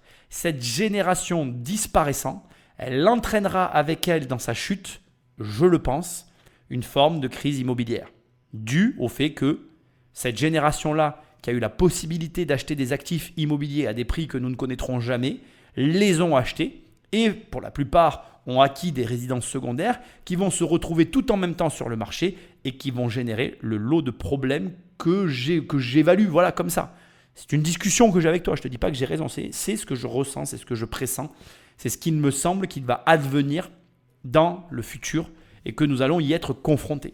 Alors, je te le dis comme je le pense aussi, il est possible peut-être de limiter cette crise si l'on anticipe et si justement on ne continue pas cette course effrénée et qu'on ne répond pas à la demande de logements vacants croissante. C'est-à-dire qu'en ne répondant pas à cette demande, on anticipe et lorsque ça va arriver, ça sera compensé par le manque de logements sur le marché. Ça peut, pour une fois, ne pas être une totale ingérence de l'État. Ça peut même être peut-être une anticipation réfléchie d'un problème futur. Alors maintenant, bien évidemment, je vais quand même te répondre, je ne le sais pas. Maintenant aussi, il y a d'autres arguments que tu peux m'opposer, par exemple les flux migratoires. On parle dans le futur, dû au réchauffement climatique, tu y crois pas, c'est ton problème, de gros flux migratoires. Est-ce que c'est vrai, est-ce que c'est pas vrai? Personne ne le sait. En attendant, ce que toi tu dois prendre en considération aujourd'hui dans ta réflexion et dans ta démarche d'investissement, c'est ce qui est en train de se passer là. Et personnellement, je te le dis parce que je le pense, la stratégie qui consiste à dire on a suffisamment de logements sur notre territoire, maintenant au lieu d'en construire, on va les rénover, ça n'est pas une stratégie totalement stupide. Pour une fois que je vais le reconnaître, je suis désolé de te le dire, il faut savoir qu'il y a énormément de logements vacants en France. Il faut savoir qu'au milieu de tous ces logements vacants en France, il y a aussi, comme je l'ai plusieurs fois répété dans cette émission, une mauvaise répartition de la population sur le territoire français. Ça, c'est comme ça. Et il faut savoir qu'en termes de densité d'habitation, on est très très loin de ce qui peut se pratiquer dans des villes comme Hong Kong, par exemple. Donc, tout ça fait que je n'adhère pas trop à l'analyse qui est faite ici, qui consisterait à dire qu'on est dans une crise grave, comme on n'a jamais eu dans les années. C'est pas du tout la même situation en fait. Notre situation actuelle n'est pas la même. On n'a pas du tout compensé par notre taux de natalité, la natalité des baby-boomers qui sont aujourd'hui des papy-boomers, quoi. Et malheureusement d'ailleurs, on va se prendre un choc lié à cette conjoncture exceptionnelle et ce choc, il va falloir l'encaisser. Donc, je ne dis pas que la stratégie d'État est la meilleure, je ne le sais pas parce que je ne suis pas un dirigeant et je n'ai pas de décision à prendre, mais c'est une stratégie comme une autre et je ne la trouve pas déconnante. D'autant que, et je veux quand même le préciser, on a certes aujourd'hui moins le droit de construire, mais ils autorisent l'augmentation de densité dans les zones, dans les villes, dans les zones urbaines, j'avais raison. Donc, ça n'est pas une absence de construction, c'est une approche différente de la construction. Par exemple, et juste pour ton information, la loi ALUR favorise la création d'étages sur des bâtiments déjà existants. Beaucoup de gens ne connaissent pas cette subtilité, mais aujourd'hui, c'est très facile de rajouter un étage sur un bâtiment existant et, de façon très surprenante d'ailleurs, les communes sont enclins à facilement accepter ce type de permis de construire. Donc ça te montre que ce n'est pas une vraie information qui est donnée ici. C'est une information biaisée qui doit être précisée et qui en plus peut ne pas être totalement rejetée, puisque comme je viens de te le dire, je ne vais pas le répéter, mais compte tenu de ce qui nous attend, ça n'est peut-être pas la plus mauvaise des stratégies de se reposer maintenant sur la rénovation plutôt que sur la construction. Mais au final, si tout ça n'était que le reflet d'un système locatif complètement à la dérive, car quand on y réfléchit bien, une location à la base, c'est un échange de services, de valeurs entre deux individus. D'un côté, on a le propriétaire qui crée une offre sur le marché, il achète un logement, fait des travaux, entretient le parc immobilier et paye des impôts, et de l'autre, le locataire apporte la demande. Il souhaite habiter le logement et paye un loyer pour occuper les lieux. Mais comme bien souvent, l'État a décidé d'y mettre un peu trop son nez et a complètement détraqué cet échange. En fait, en imposant encore et toujours plus de contraintes, le gouvernement est venu fragiliser l'offre locative. Sauf que la plupart des logements ne sont détenus que par des petits propriétaires qui n'en possèdent qu'un ou deux, et qui sont comme la plupart d'entre nous de simples particuliers. Pourtant, ils sont loin d'être épargnés et croulent sous les contraintes légales et fiscales comme l'augmentation récente de la taxe foncière. Si je vous dis 52% à Paris, 25% à Grenoble, je suis... Un propriétaire immobilier qui va payer la taxe foncière 2023. Bien, bonne réponse. Justement, on va en parler parce qu'ils sont en colère, les propriétaires immobiliers. Et en parlant de contraintes, vous avez sans doute entendu parler de celles imposées par notre cher gouvernement, avec cette fameuse loi climat qui vise à éradiquer de la carte tous les logements énergivores. Et pour s'en assurer, nos politiques ont bien sûr imposé leur échéancier, qui a pour but d'interdire progressivement à la location les logements qui ne respectent pas certains critères. La seule solution pour les propriétaires, faire des travaux pour être dans la conformité. Mais certains d'entre eux, qui n'ont pas les fonds ou qui ne souhaitent plus s'embêter, commencent à mettre leurs biens en vente, et cette tendance ne pourra que s'accélérer. Pour vous donner une idée, à Paris, on parle de 45% des logements qui seraient classés, eux, F ou G. Autrement dit, c'est près de la moitié des logements parisiens qui pourraient être retirés et supprimés de la location d'ici quelques années. Et vous allez voir dans un instant que ces chiffres sont plus inquiétants qu'on ne le croit, restez bien concentrés sur la suite. Il est certain que le monde de l'immobilier est en train de se diviser en 2 blocs. Et vraiment, je partage un petit peu l'avis de l'analyse que l'on retrouve dans cette vidéo qui consiste à dire c'est la fin des petits propriétaires. Et en définitive, c'est vrai et c'est faux à la fois. C'est vrai parce que finalement, le petit propriétaire peu concerné par toutes les lois, les subtilités, qui va s'acheter 1, 2, 3 appartes pour simplement arrondir ses fins de mois et qui fait ça parce que ça lui paraît être le meilleur déplacement et qui n'a pas envie de se prendre la tête, celui-là, c'est pas un défaut financier, c'est pas comment je vais dire, c'est pas un manque, c'est pas un manque de clairvoyance, c'est vraiment un manque de connaissance qui va le conduire à sa perte. Parce qu'en définitive, la différence entre le petit propriétaire peu intéressé mais qui voit son intérêt financier pur et simple et le propriétaire qui va avoir un gros parc locatif et qui lui va être entre guillemets un peu plus professionnalisé, la différence elle va juste se situer au niveau des connaissances. Pourquoi je te dis ça ? Parce qu'on voit, nous en tout cas avec l'agence et tout, avec Lotier, on voit des propriétaires vendre leurs biens et en parallèle, on voit des acquéreurs reprendre leurs biens dont certains arrivent à tirer leur épingle du jeu sans se prendre beaucoup la tête et sans finalement engendrer les frais initiaux qui étaient supposés par le vendeur. Je ne sais pas si tu comprends ce que je veux dire, mais je vais te le dire autrement pour que ce soit bien clair. Tu as un vendeur qui va vendre un bien parce qu'il se dit j'en ai pour 20 000 euros de travaux. Tu as un acquéreur qui va acheter le même bien et qui va réussir à gagner 1 ou 2 lettres sur des détails pour peut-être 5 ou 6 000 euros de travaux. Et du coup, l'acquéreur a fait une excellente affaire puisque le vendeur a vendu pour 20 000 euros de travaux. L'acquéreur a racheté en faisant que 6 000 euros de travaux. Alors très souvent, je suis obligé de le préciser, on est sur des profils d'acquéreurs qui vont faire eux-mêmes les travaux et qui vont gagner de l'argent sur leur propre main-d'œuvre puisqu'ils n'en ont pas et puisque c'est eux-mêmes. Certes, c'est vrai, mais et je veux quand même aussi le préciser, il y a quand même un défaut de connaissance de certains postes sur les possibilités que peuvent avoir les logements qui conduisent certains acquéreurs à perdre de l'argent en immobilier et d'autres à en gagner. Je te donnais juste un exemple. Moi, je le répète depuis le début, la clim vous fait gagner une lettre sur les notations énergétiques. Si aujourd'hui, tu es acquéreur immobilier et que tu achètes un bien dans lequel tu ne peux pas mettre de clim, tu n'as juste rien compris en fait. Tu perds bêtement une lettre pour quelque chose de facile et de moyennement onéreux qui te fait changer de catégorie. Et clairement, au moment où je suis en train de parler, tu vas avoir ceux qui vont être informés de cette situation et ceux qui vont être désinformés ou pas du tout au courant de cette situation et qui donc vont se faire avoir. Ça ne tient qu'à ça. Après, le fait est que les gouvernements s'immiscent de plus en plus dans l'immobilier, mais conséquence, l'immobilier est en train de se cracher. L'immobilier qui se crache, ce sont des taxes et des recettes fiscales en moins pour nos dirigeants. Et comme toujours, et je le répéterai toujours, l'État français aujourd'hui a besoin bien plus qu'hier d'argent et demain il en aura besoin encore plus. Donc de toute façon, il faut bien comprendre que même quand ils prennent des décisions qui paraissent être contre un domaine d'activité, la décision ne tiendra que jusqu'à ce qu'ils ne gagnent plus d'argent. C'est-à-dire que quand l'immobilier ne rapportera plus du tout de pognon et qu'ils seront dans la merde, tu verras qu'ils feront marche arrière, comme ils ont fait avec les voitures. C'est-à-dire que les décisions ne sont valables que tant qu'elles n'ont pas d'impact sur le train de vie de l'État. Donc, je suis assez d'accord avec certains des éléments qui ont été dits. Le fait est que l'État est beaucoup trop présent et que son implication sur le marché immobilier est en train de complètement le dérégler.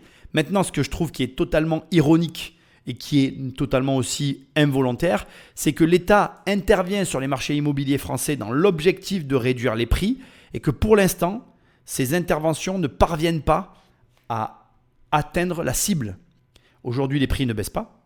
Ça te plaît pas, c'est quand même comme ça. Et même s'ils baissent, ça n'est pas à la hauteur de ce qu'espère l'État. Et deuxièmement, c'est là où c'est le plus ironique, c'est que tout ce qui a été fait a eu comme conséquence une augmentation délirante du montant des loyers.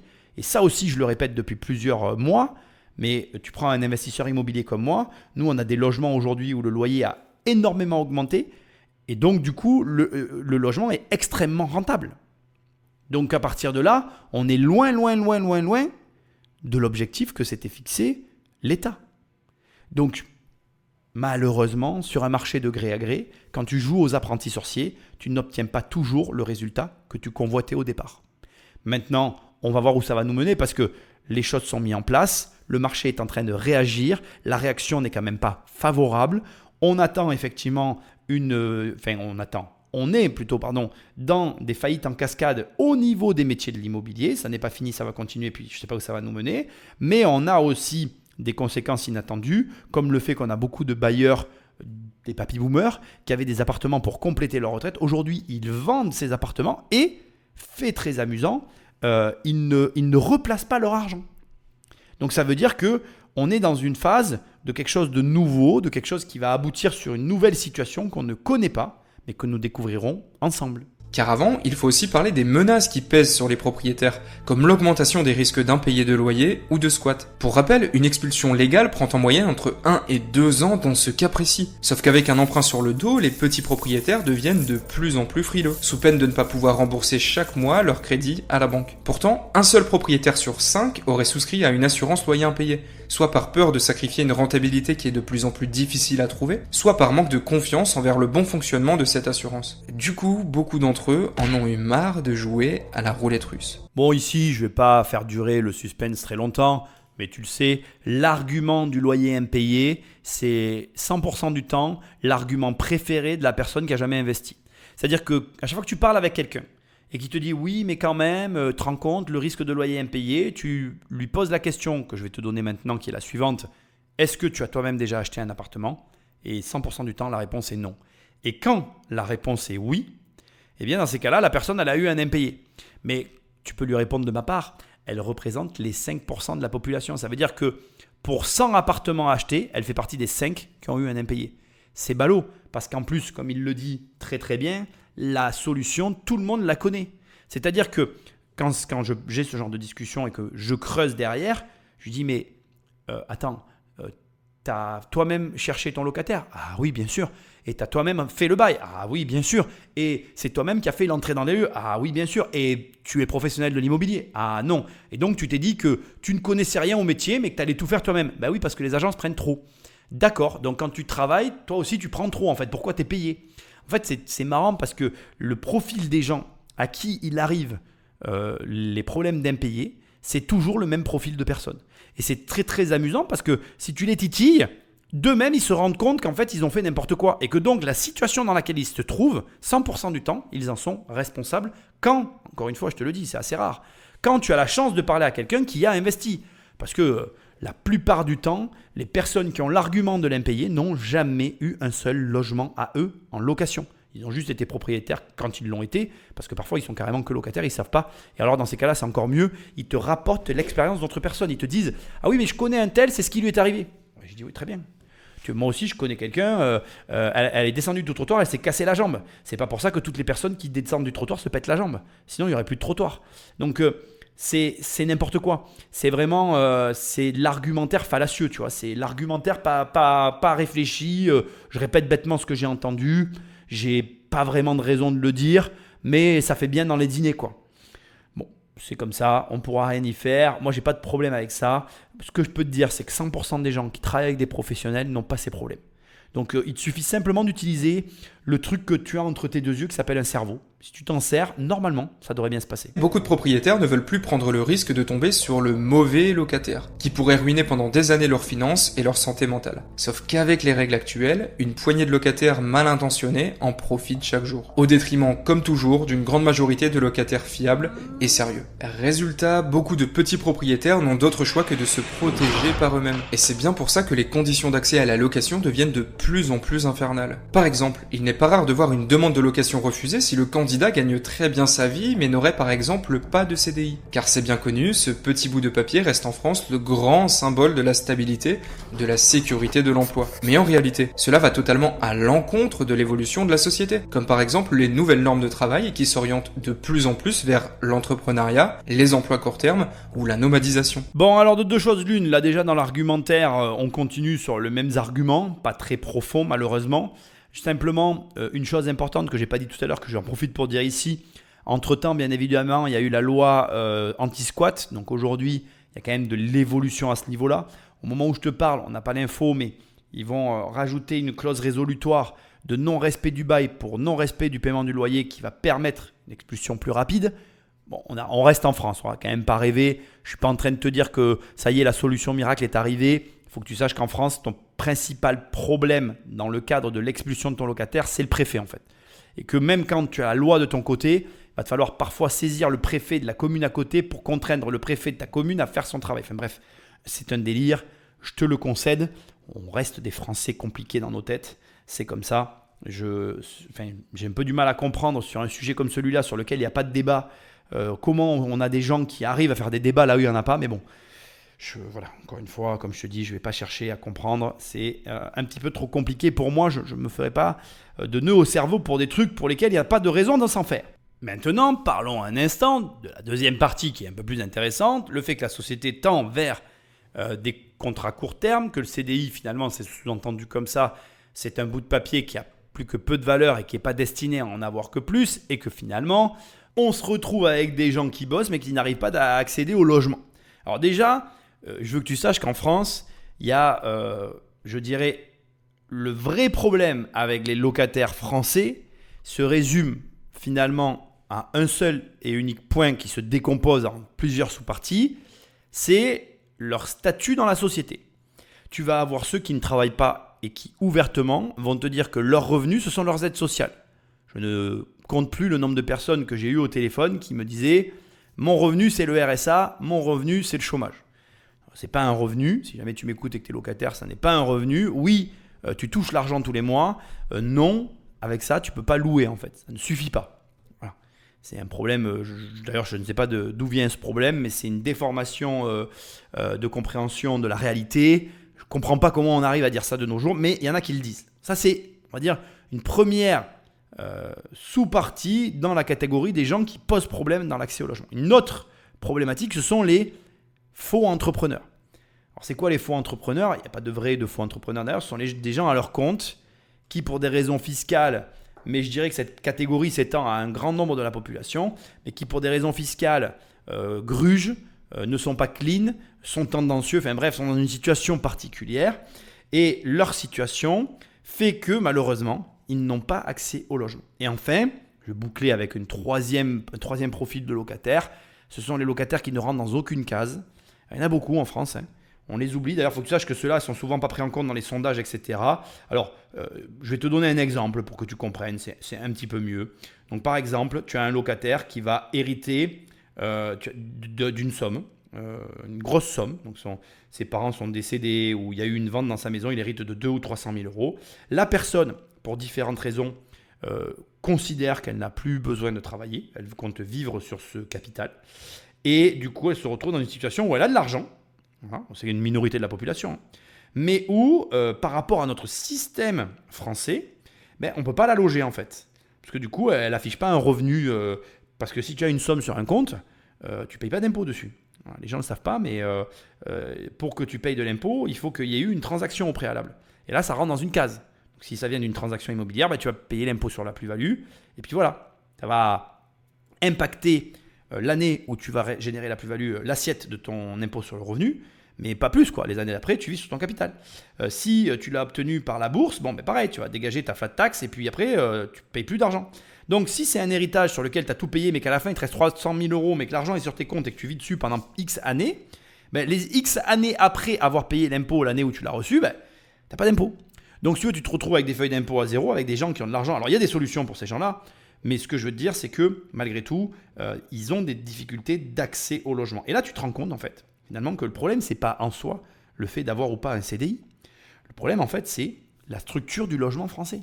Le problème, c'est la manière dont le locatif français est agencé et le fait qu'aujourd'hui, notre monde évolue et que, malheureusement, c'est le système en lui-même qui a un problème et pas les gens qui vivent dans le système.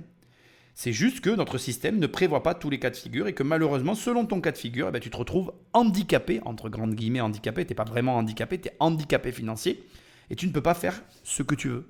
Ce qui pose des problèmes considérable dans certains cas de figure. Hein. Tu vas avoir des gens qui ont les moyens de changer de logement, mais qui n'y arrivent pas.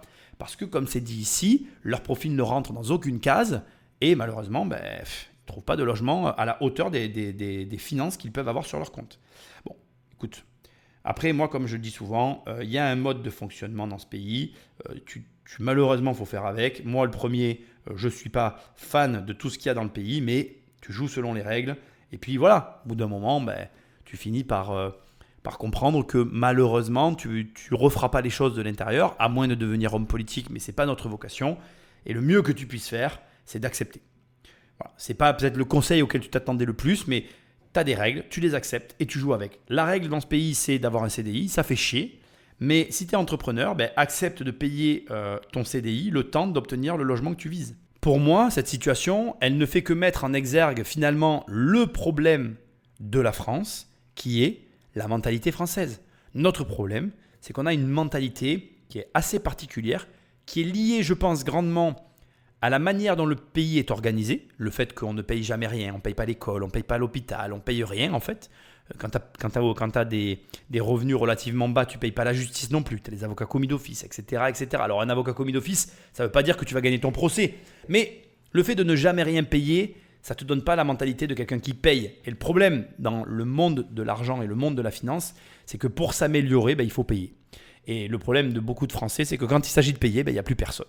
Et c'est là que tu comprends qu'en fait, en définitive, je pense, le problème, ce n'est pas vraiment le CDI, c'est la mentalité que vont avoir les gens vis-à-vis du CDI et ce que ça implique. Et je les comprends. Quand prendre un salaire, ça coûte 2 fois plus cher à l'employé et 3 fois plus cher au patron, c'est sûr que ça emmerde tout le monde, quoi. Et donc, la plupart des gens contournent le problème comme ils peuvent. Voilà. Je ne les juge pas, mais ça leur crée des difficultés au quotidien. Et après, ils se retrouvent dans des coins acculés, en colère et dans des incompréhensions, alors que tout simplement, la vérité, c'est qu'ils ne veulent pas payer. Et là, c'est le moment où je devrais te dire, t'as qu'à apprendre à payer. Sauf que, je te comprends en fait.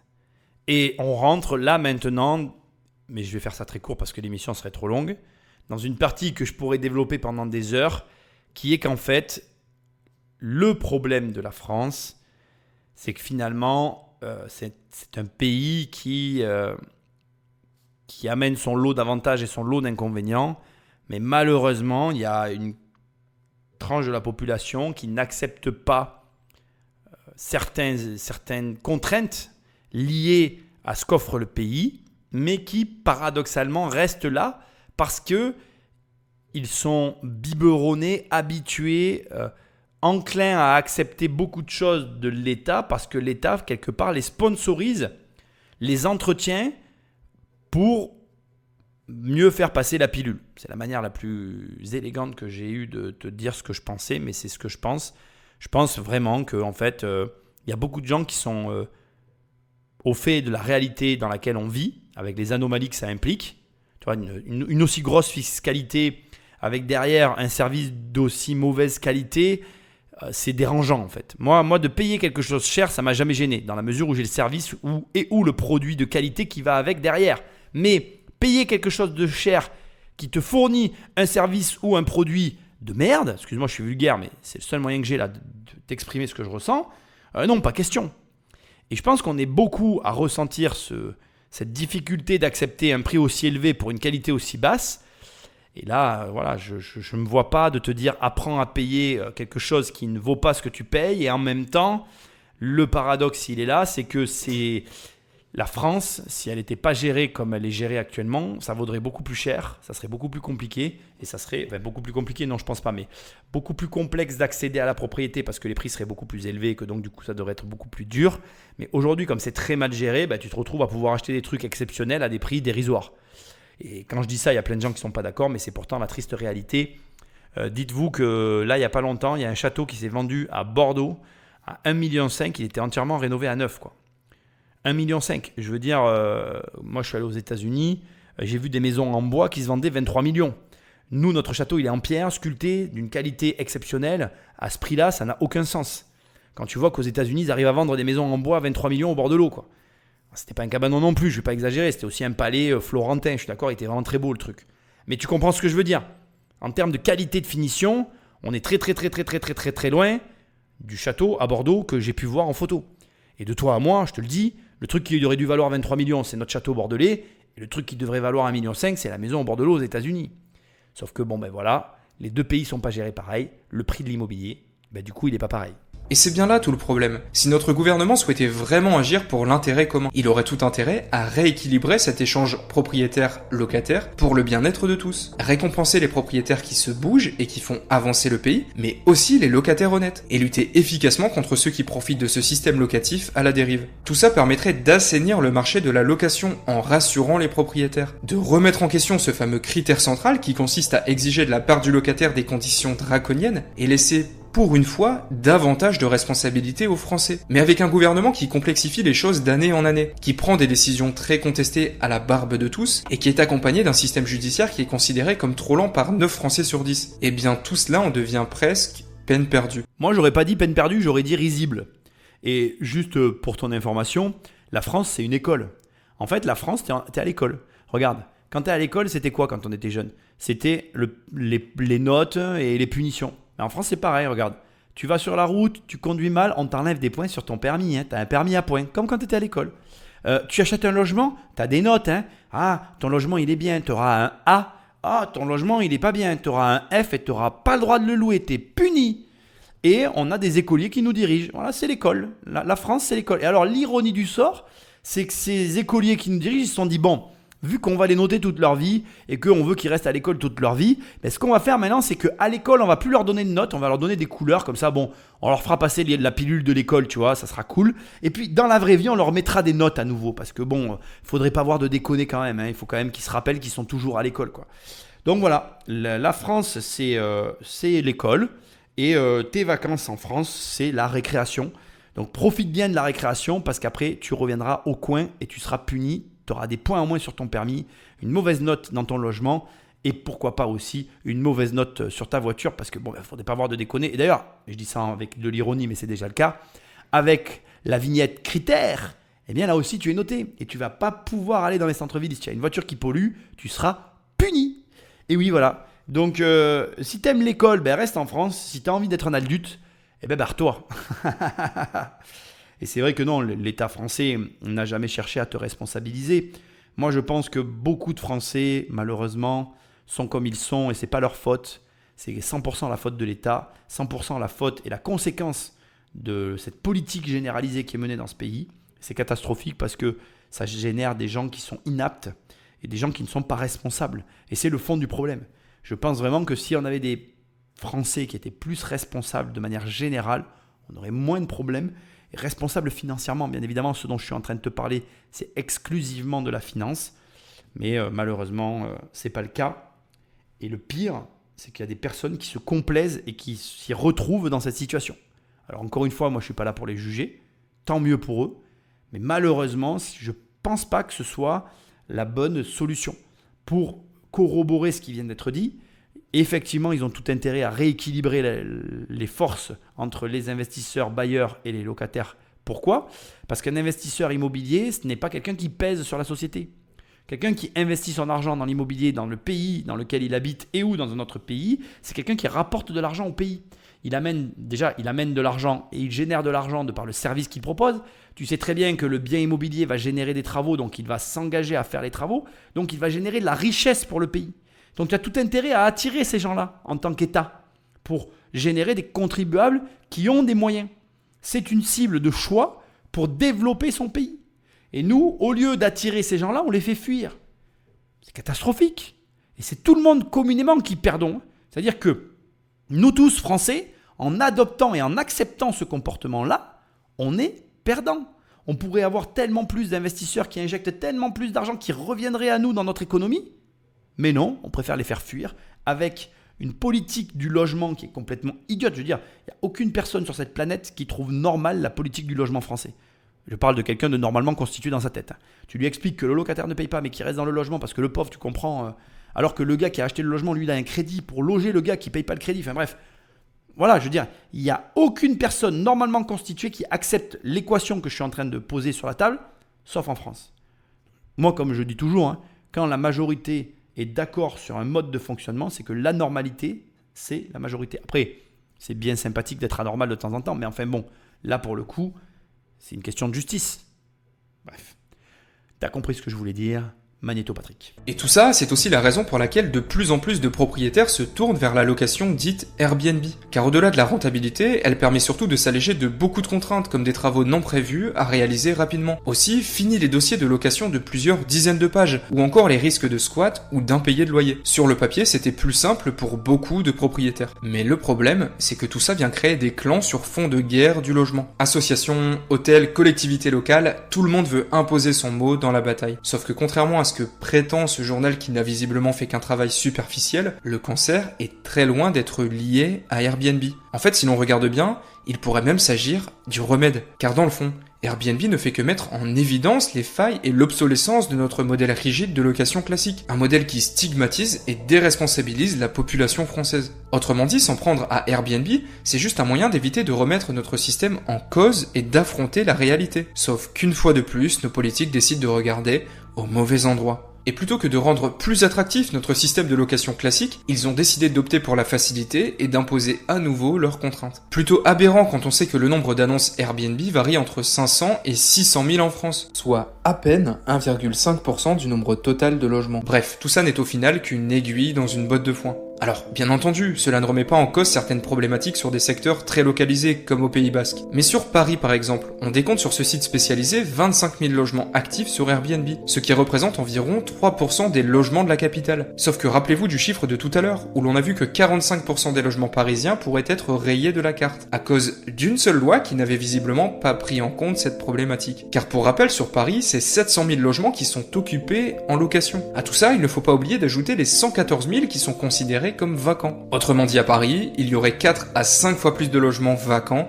que d'Airbnb. Et ce phénomène, il est bel et bien national. En France, on compterait environ 3 millions de logements qui ne seraient pas habités, soit 8% du parc total français. Mais au final, pourquoi la majorité de ces habitations ne sont-elles pas sur le marché? Parce qu'il ne faut pas l'oublier, mais le propriétaire doit s'acquitter de lourdes taxes si son logement n'est pas habité. Sauf qu'en y regardant de plus près, on apprend que la cause principale serait le besoin de réaliser des travaux de rénovation. Mais comme on l'a vu dans le reportage, le coût des travaux et matériaux a flambé à cause de l'inflation record. Autrement dit, la boucle est bouclée. Alors non, la boucle elle est absolument pas bouclée du tout quoi. C'est-à-dire que Airbnb, on va s'attaquer déjà à ce premier problème-là. Airbnb, c'est un, comment je dirais, c'est un challenger, une proposition effectivement d'un autre mode de location ouvert sur le monde. Alors, je partage quand même l'opinion qui est partagée ici. Airbnb, ça simplifie grandement. Je veux dire, quand tu vois le process d'acquisition d'un logement sur Airbnb et le process d'acquisition d'un logement en mode à la française, c'est certain que là, on ne fait pas le poids et il a raison de le souligner. C'est vrai que ça devrait remettre en cause notre modèle d'une complexité sans nom, en fait, notre système. Mais ça, j'ai envie de te dire, c'est la France. Bon, ok. BNB, après, ce qui est complètement omis dans ce qu'on vient d'entendre et qui n'est absolument pas expliqué, c'est qu'aujourd'hui, on a un phénomène qui est en train de se produire, qui est assez intéressant, je trouve d'ailleurs, c'est qu'on a beaucoup de personnes qui reviennent sur le modèle Airbnb parce qu'ils se rendent compte que ce n'est pas si rentable que ça. Airbnb, ça reste un modèle de passage, de grand passage. On est sur un système, je dirais, d'hôtel, d'appart-hôtel, voilà. Et ce qu'il faut savoir en fait sur le Airbnb et le grand passage comme ça, c'est qu'on a un taux d'usure qui est anormalement élevé. Mais parce qu'on a un taux de locataires qui est anormalement élevé. Tu vas avoir un nombre de locataires qui va passer dans une année d'un Airbnb bien placé qui est incomparable avec un logement loué à l'année en nu. D'ailleurs, ce qui est intéressant de préciser, c'est que quand tu es à l'hôtel, ton intérêt pour le logement n'est absolument pas le même que quand tu es chez toi. Il est facile de comprendre et de constater aussi que tu es capable d'accepter des surfaces beaucoup moins grandes dans certains hôtels que des surfaces beaucoup moins grandes quand il est question que tu vives à l'intérieur à l'année.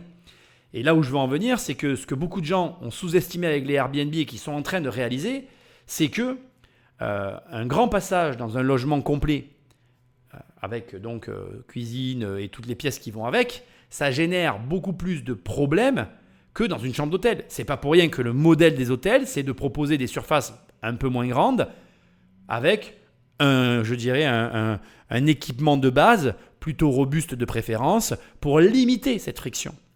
Donc quand tu proposes un Airbnb, ce que 100% des bailleurs sous-estiment, c'est le taux d'usure de l'ensemble de l'équipement proposé. Très souvent, c'est très bien équipé, ce qui est très bien, mais très souvent, du coup, ça s'use beaucoup plus vite. Et je te mets au défi de parler à tous les propriétaires de Airbnb de leurs verres et ou leurs assiettes et ou leurs couverts et de rigoler avec eux, avec amusement bien sûr toujours, du fait que les locataires, très souvent, vont te rendre le logement avec des ensembles de verres dépareillés, des ensembles d'assiettes dépareillés et ou des ensembles de couverts dépareillés. Parce que les locataires ont abîmé, égaré, perdu, peu importe, les 10 couverts, verres et ou assiettes, mais que plutôt que de le signaler au propriétaire et de devoir payer X milliers d'euros, enfin X milliers, j'exagère, X euros au propriétaire, ils préfèrent aller récupérer des verres de pub, les glisser discrètement et la fermer. Et donc au final, tu te retrouves aujourd'hui avec des personnes qui se rendent compte que le Airbnb n'est pas aussi rentable que ce que ça ne paraît. Ça n'est pas simplement un logement que tu loues beaucoup plus cher, c'est aussi un logement dont tu t'occupes beaucoup plus. Alors je sais que les fans du Airbnb vont venir m'opposer l'automatisation, blabla. Je connais tout ça. Je vous rappelle que nous, on en a du Airbnb. Je sais très bien de quoi il est question. Je ne juge pas. Je sais que ça fonctionne, c'est vrai. Maintenant, l'usure est là. Et l'usure, il faut l'absorber. Et l'usure avec le temps. Alors là, je vais parler d'une autre usure. L'usure de toi, propriétaire, avec le temps, qui s'occupe de tes logements. Ça, il n'y a pas beaucoup de gens qui en parlent. Et crois-moi, ça fait mal. Donc Airbnb, oui. Airbnb, ça marche. Oui, Airbnb a perturbé certains marchés, comme il l'a très justement dit, et je partage avec lui son avis. Mais non, comme ça a été très justement dit avec les chiffres, Airbnb n'est pas le principal problème que l'on retrouve sur les marchés immobiliers. Donc maintenant, je vais juste terminer sur le point des travaux et le fait qu'il y ait 3 millions de logements vacants pour cause de travaux. Effectivement, c'est une réalité. Et c'est une réalité qui vient aussi frapper de plein fouet la loi climat. Aujourd'hui, il faut que tu le saches, il n'y a absolument pas sur le marché la main-d'œuvre et les entreprises nécessaires pour rénover l'ensemble des logements qui sont à rénover et les logements qui viennent de s'ajouter avec la loi climat. Petit clin d'œil, parce que j'aime tout le temps le répéter, ça me fait tellement rire que je suis obligé, mais alors vraiment obligé d'en parler. Les politiques, ce sont ceux qui, au travers des logements sociaux, ont construit les HLM et les logements qu'il y a tout autour de Paris. Mais personne n'a envie de vivre dans les logements autour de Paris. Les gens, quand ils viennent à Paris, ils veulent voir quoi? L'intramuros. Donc tous les logements là qui vont passer soi-disant inhabitables, c'est tous les logements que le monde entier nous envie et aimerait avoir chez eux. Et nous, on va les passer inhabitables. Mais check un peu l'intelligence des mecs qui habitent dans ce pays, quoi. Alors soit, vraiment, les gens qui nous dirigent, c'est des demeurés et c'est d'utilité publique de faire quelque chose pour qu'ils dégagent et que des gens à peu près intelligents reprennent en main les choses. Soit ces gens-là ne vivent pas en France, ils ne comprennent rien de notre pays, j'en sais rien. Ou alors il y a un truc que je ne sais pas, mais tu vois l'ironie de ce que j'essaye de pointer du doigt, quoi. C'est-à-dire qu'on n'a pas l'argent de faire les rénovations qu'on nous demande de faire. On nous rajoute par-dessus les rénovations qu'on a déjà à faire, des rénovations maintenant de logements qui sont habitables mais qu'on décide qu'ils ne seront plus habitables, mais pour lesquels on a encore moins l'argent de faire les rénovations. Mais ces logements-là, la cerise sur le gâteau, ce sont des logements tellement beaux, tellement exceptionnels que tout le monde entier nous les envie, mais nous non. On va les dégager parce qu'on préfère visiter la banlieue parisienne plutôt que visiter l'intramuros de Paris. Je ne sais pas. Moi, je suis dans le désarroi le plus total. Tout ce que j'ai à dire, c'est que je partage certains avis de l'analyse qui sont mis en avant ici, mais c'est incomplet. Tu ne peux pas ne pas préciser qu'en fait, ces rénovations n'auront jamais lieu. Et que même si les gouvernements ont un calendrier, mais il n'arrivera jamais ce calendrier en fait. Parce que tu peux avoir tout le calendrier que tu veux. Si tu n'as personne pour faire les réparations ne se feront pas. Petite anecdote rapide, parce que je la trouve intéressante. Nous, on a un chantier à faire, un gros chantier. On a des devis. Bon, j'ai mis 1 an pour avoir les devis. Mais crois-le ou pas, j'ai aucune entreprise pour faire les travaux. J'ai réussi à avoir des devis, mais les sociétés qui m'ont fait les travaux, là, au moment où je parle, elles ont toutes fait faillite, à part une. Mais si j'ai que cette entreprise, je ne peux pas rénover le bâtiment. Et je vais me retrouver avec l'argent pour rénover les bâtiments, l'accord, donc le permis pour rénover le bâtiment, et pas les gens pour rénover le bâtiment. On en est au point où on n'est même pas à un point du tout. Il faut qu'on se réunisse pour réfléchir à comment on va faire, parce qu'on a personne. Voilà. On a une entreprise pour la totalité du chantier. Bravo, super, génial. Donc voilà, on en discute pas. Allez, Magnéto Patrick. La question maintenant, c'est de savoir qui est le grand perdant de cette histoire. À première vue, on pourrait se dire que ça pourrait être l'État, surtout si les transactions venaient à ralentir. Mais quand on prend la taxe foncière, l'impôt sur la fortune immobilière, ou encore la TVA sur l'augmentation des matériaux, tout ça n'est au final pas si catastrophique pour l'État qui réalise en 2022 des recettes fiscales records. Ok, donc si ce n'est pas l'État, est-ce que les banques pourraient être les grandes perdantes? Car il faut le reconnaître, ces dernières ne ferment pas le crédit immobilier pour le plaisir. Mais ce qu'il faut savoir, c'est qu'elles bénéficient de nombreux produits qui leur permettront dans tous les cas de se rémunérer. Et d'après ce rapport officiel, les grands groupes bancaires français auraient dernièrement réalisé des revenus records les plus élevés de ces 10 dernières années. Au final, il ne reste plus à chercher bien loin pour savoir qui va une fois de plus payer les pots cassés. C'est bien qu'il recentre le débat sur la fin parce que je ne partage pas son avis. Je pense que l'État va être un des grands perdants aussi de l'affaire. Je suis désolé de le dire, mais là, on a un point de désaccord. C'est facile de parler de 2022. Il faut savoir qu'en immobilier, il y a une énorme inertie et que, en fait, finalement, ce que tu vois de l'immobilier est très souvent largement décalé avec la réalité du terrain. Et donc, c'est beaucoup trop tôt pour dire c'est vous, les petits propriétaires, qui allez payer. Non, pas du tout. Ce qu'il y a de sûr, c'est qu'au regard de cette émission que je trouve fort intéressante, il y a un élément qui est une évidence pour moi, c'est que, effectivement, tu ne peux pas rester petit propriétaire. Et je pense qu'on va dans un monde de radicalité. Et je pense que la radicalité dans laquelle on se trouve va nous inciter tout un chacun à définir une stratégie claire, établie et rondement menée. Et donc, si tu décides de faire de l'immobilier, tu dois faire de l'immobilier à un certain niveau et ne pas te contenter de quelques appartements. Ou alors, effectivement, tu vas adopter une stratégie plus agressive, c'est-à-dire en faisant du Airbnb avec moins d'appartements mais plus de rentabilité. On est dans un monde où l'argent a pris une place, où je dirais plutôt que l'argent s'est énormément dévalué. Nos monnaies fiduciaires que nous utilisons au quotidien sont énormément dévaluées. Malheureusement, ce type d'analyse amène à une conclusion qui n'est absolument pas la bonne conclusion. Le fait est que tu vas continuer à payer si tu ne fais rien en fait. Et ne rien faire est bien pire que faire en fait.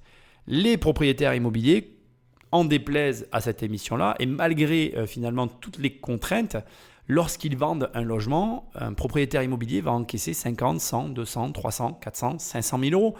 Pose-toi une simple et unique question. Quand est-ce que dans ta vie, si tu n'avais pas de l'immobilier, tu encaisses des montants pareils? Et la réponse, c'est jamais. La réponse, c'est jamais. Donc, à un moment donné, je suis désolé de te le dire, pose-toi la question, est-ce que oui ou non, une fois dans ta vie, tu as envie d'encaisser 100 000 euros?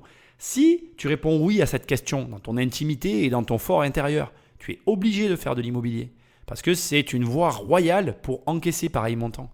Et si, bien évidemment, comme certaines personnes en France, tu n'es absolument pas intéressé par l'argent, l'argent c'est mal, l'argent c'est comment on appelle, c'est la nature de tous les maux humains, c'est Satan, c'est l'enfer. Écoute, tu n'es pas sur la bonne chaîne, ça c'est certain. Tu n'es pas tombé sur le bon podcast. Je te souhaite bien du courage. Parce que l'argent est l'outil des politiques pour faire ce qu'il est en train de te dire. C'est-à-dire, pour faire de toi un grand perdant, il compte sur le fait que tu comptes sur l'argent. Je veux dire, suis les directives de l'État. C'est-à-dire, trouve un CDI, épargne de l'argent, achète ta maison et villa intérieure. Suis à la lettre ces directives-là et tu seras pauvre, mon ami. C'est pas péjoratif, c'est fait exprès, c'est pour te titiller que je dis ça.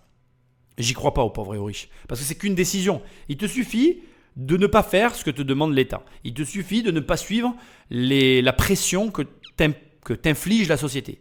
La société, elle te dit, achète ta maison, sois pas locataire parce que les locataires perdent de l'argent, ne prends pas des locataires parce qu'ils vont te faire un impayé.